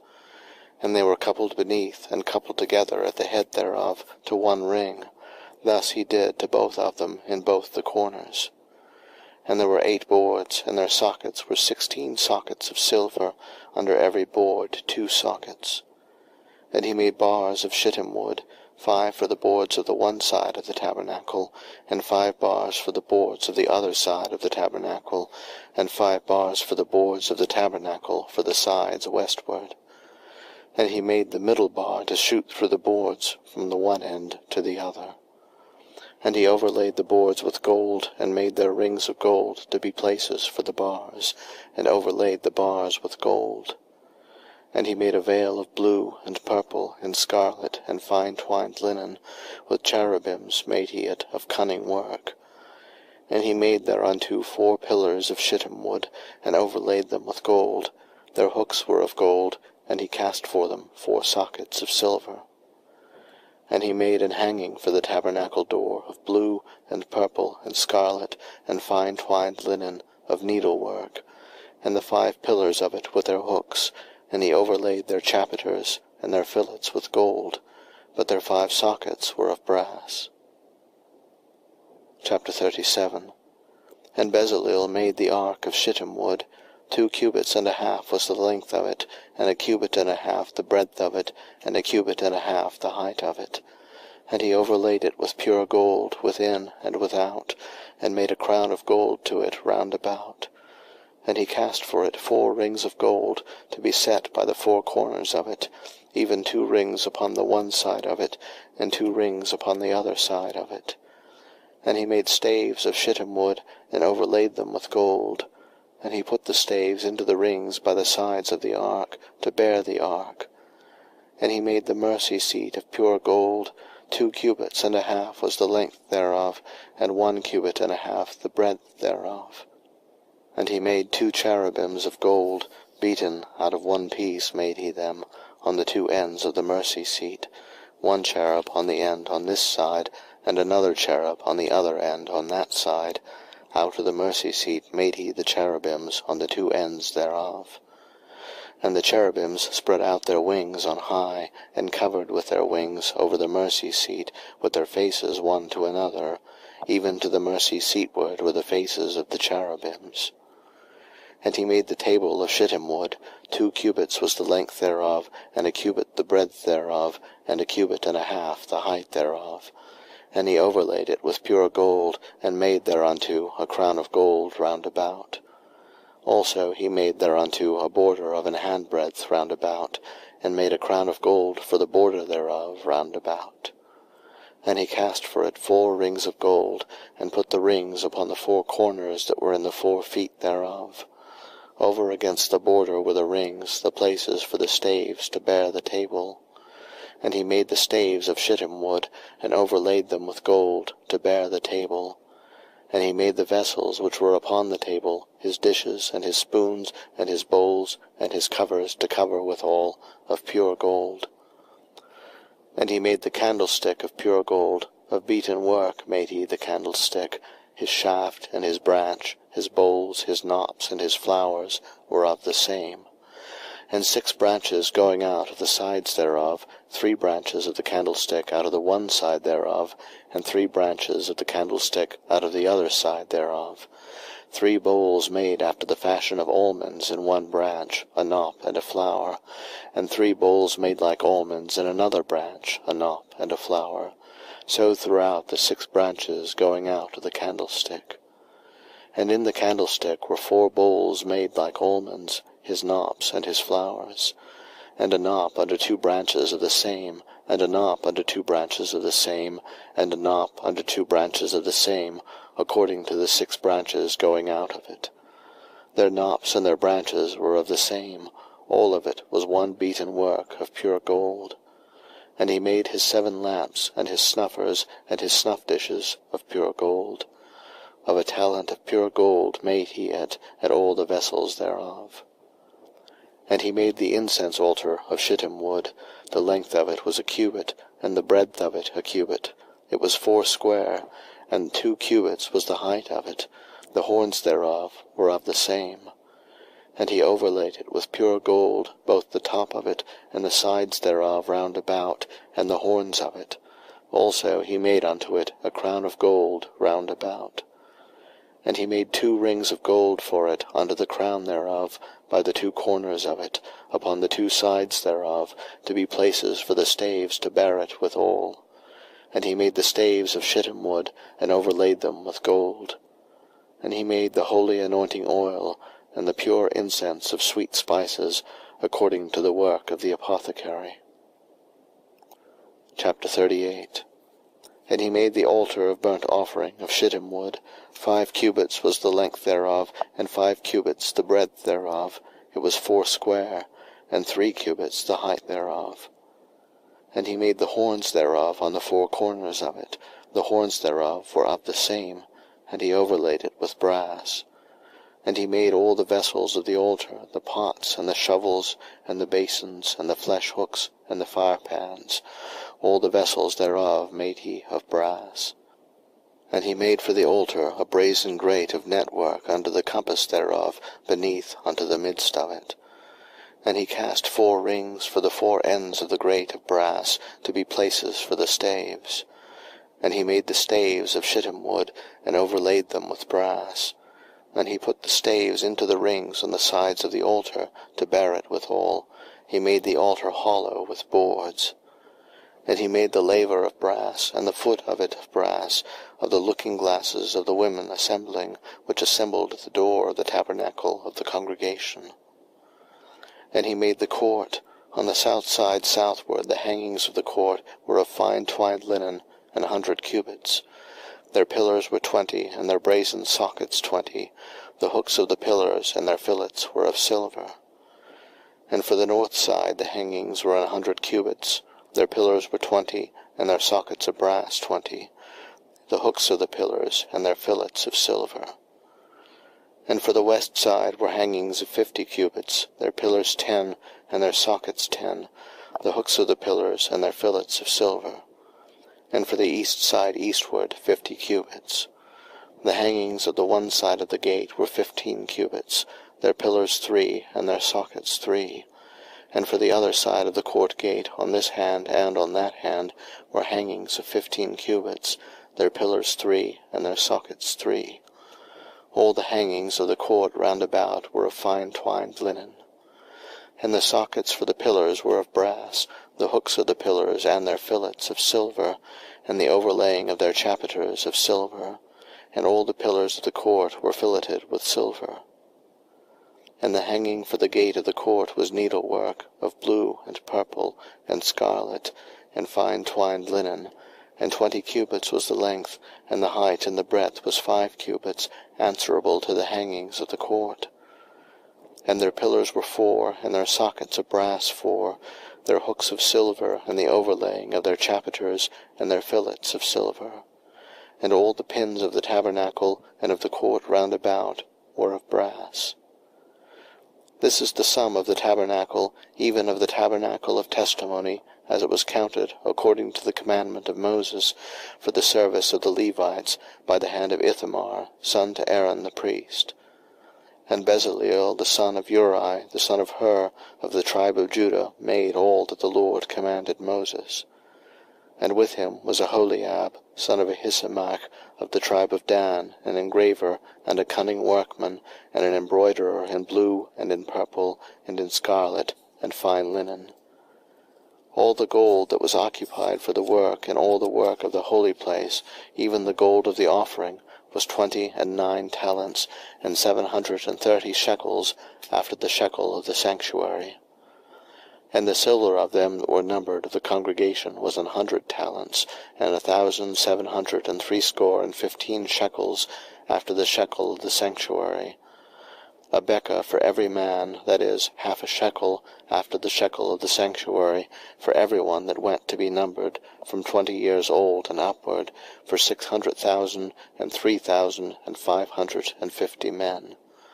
And of the 100 talents of silver were cast the sockets of the sanctuary, and the sockets of the veil, and 100 sockets of the 100 talents, a talent for a socket. And of the 1,775 shekels he made hooks for the pillars, and overlaid their chapiters, and filleted them. And the brass of the offering was 70 talents, and 2,400 shekels. And therewith he made the sockets to the door of the tabernacle of the congregation, and the brazen altar, and the brazen grate for it, and all the vessels of the altar, and the sockets of the court round about, and the sockets of the court gate, and all the pins of the tabernacle, and all the pins of the court round about. Chapter 39. And of the blue and purple and scarlet they made cloths of service, to do service in the holy place, and made the holy garments for Aaron, as the Lord commanded Moses. And he made the ephod of gold, blue, and purple, and scarlet, and fine twined linen. And they did beat the gold into thin plates, and cut it into wires, to work it in the blue, and in the purple, and in the scarlet, and in the fine linen, with cunning work. They made shoulder pieces for it, to couple it together. By the 2 edges was it coupled together. And the curious girdle of his ephod that was upon it was of the same, according to the work thereof, of gold, blue, and purple, and scarlet, and fine twined linen, as the Lord commanded Moses. And they wrought onyx stones enclosed in ouches of gold, graven as signets are graven, with the names of the children of Israel. And he put them on the shoulders of the ephod, that they should be stones for a memorial to the children of Israel, as the Lord commanded Moses. And he made the breastplate of cunning work, like the work of the ephod, of gold, blue, and purple, and scarlet, and fine twined linen. It was 4 square. They made the breastplate double. A span was the length thereof, and a span the breadth thereof, being doubled. And they set in it 4 rows of stones. The first row was a sardius, a topaz, and a carbuncle. This was the first row. And the second row an emerald, a sapphire, and a diamond. And the third row a ligure, an agate, and an amethyst. And the fourth row a beryl, an onyx, and a jasper. They were enclosed in ouches of gold in their enclosings. And the stones were according to the names of the children of Israel, 12, according to their names, like the engravings of a signet, every one with his name, according to the 12 tribes. And they made upon the breastplate chains at the ends, of wreathen work of pure gold. And they made 2 ouches of gold, and 2 gold rings, and put the 2 rings in the 2 ends of the breastplate. And they put the 2 wreathen chains of gold and the 2 rings on the ends of the breastplate. And the 2 ends of the 2 wreathen chains they fastened in the 2 ouches, and put them on the shoulder pieces of the ephod before it. And they made 2 rings of gold, and put them on the 2 ends of the breastplate, upon the border of it, which was on the side of the ephod inward. And they made 2 other golden rings, and put them on the 2 sides of the ephod underneath, toward the forepart of it, over against the other coupling thereof, above the curious girdle of the ephod. And they did bind the breastplate by his rings unto the rings of the ephod with a lace of blue, that it might be above the curious girdle of the ephod, and that the breastplate might not be loosed from the ephod, as the Lord commanded Moses. And he made the robe of the ephod of woven work, all of blue. And there was an hole in the midst of the robe, as the hole of an habergeon, with a band round about the hole, that it should not rend. And they made upon the hems of the robe pomegranates of blue, and purple, and scarlet, and twined linen. And they made bells of pure gold, and put the bells between the pomegranates upon the hem of the robe, round about between the pomegranates. A bell and a pomegranate, a bell and a pomegranate, round about the hem of the robe, to minister in, as the Lord commanded Moses. And they made coats of fine linen of woven work for Aaron and for his sons, and a mitre of fine linen, and goodly bonnets of fine linen, and linen breeches of fine twined linen, and a girdle of fine twined linen, and blue and purple and scarlet of needlework, as the Lord commanded Moses. And they made the plate of the holy crown of pure gold, and wrote upon it a writing like to the engravings of a signet, Holiness to the Lord. And they tied unto it a lace of blue, to fasten it on high upon the mitre, as the Lord commanded Moses. Thus was all the work of the tabernacle of the tent of the congregation finished, and the children of Israel did according to all that the Lord commanded Moses, so did they. And they brought the tabernacle unto Moses, the tent and all his furniture, his taches, his boards, his bars, and his pillars, and his sockets, and the covering of rams' skins dyed red, and the covering of badgers' skins, and the veil of the covering, the ark of the testimony, and the staves thereof, and the mercy seat, the table and all the vessels thereof, and the showbread, the pure candlestick with the lamps thereof, even with the lamps to be set in order, and all the vessels thereof, and the oil for light, and the golden altar, and the anointing oil, and the sweet incense, and the hanging for the tabernacle door, the brazen altar, and his grate of brass, his staves, and all his vessels, the laver and his foot, the hangings of the court, his pillars and his sockets, and the hanging for the court gate, his cords and his pins, and all the vessels of the service of the tabernacle for the tent of the congregation, the cloths of service to do service in the holy place, and the holy garments for Aaron the priest, and his sons' garments, to minister in the priest's office. According to all that the Lord commanded Moses, so the children of Israel made all the work. And Moses did look upon all the work, and behold, they had done it as the Lord had commanded, even so had they done it, and Moses blessed them. Chapter 40. And the Lord spake unto Moses, saying, On the 1st day of the 1st month shalt thou set up the tabernacle of the tent of the congregation, and thou shalt put therein the ark of the testimony, and cover the ark with a veil. And thou shalt bring in the table, and set in order the things that are to be set in order upon it. And thou shalt bring in the candlestick, and light the lamps thereof. And thou shalt set the altar of gold for the incense before the ark of the testimony, and put the hanging of the door to the tabernacle. And thou shalt set the altar of the burnt offering before the door of the tabernacle of the tent of the congregation. And thou shalt set the laver between the tent of the congregation and the altar, and shalt put water therein. And thou shalt set up the court round about, and hang up the hanging at the court gate. And thou shalt take the anointing oil, and anoint the tabernacle, and all that is therein, and shalt hallow it, and all the vessels thereof, and it shall be holy. And thou shalt anoint the altar of the burnt offering, and all his vessels, and sanctify the altar, and it shall be an altar most holy. And thou shalt anoint the laver and his foot, and sanctify it. And thou shalt bring Aaron and his sons unto the door of the tabernacle of the congregation, and wash them with water. And thou shalt put upon Aaron the holy garments, and anoint him, and sanctify him, that he may minister unto me in the priest's office. And thou shalt bring his sons, and clothe them with coats, and thou shalt anoint them, as thou didst anoint their father, that they may minister unto me in the priest's office. For their anointing shall surely be an everlasting priesthood throughout their generations. Thus did Moses, according to all that the Lord commanded him, so did he. And it came to pass in the 1st month in the 2nd year, on the 1st day of the month, that the tabernacle was reared up. And Moses reared up the tabernacle, and fastened his sockets, and set up the boards thereof, and put in the bars thereof, and reared up his pillars. And he spread abroad the tent over the tabernacle, and put the covering of the tent above upon it, as the Lord commanded Moses. And he took and put the testimony into the ark, and set the staves on the ark, and put the mercy seat above upon the ark. And he brought the ark into the tabernacle, and set up the veil of the covering, and covered the ark of the testimony, as the Lord commanded Moses.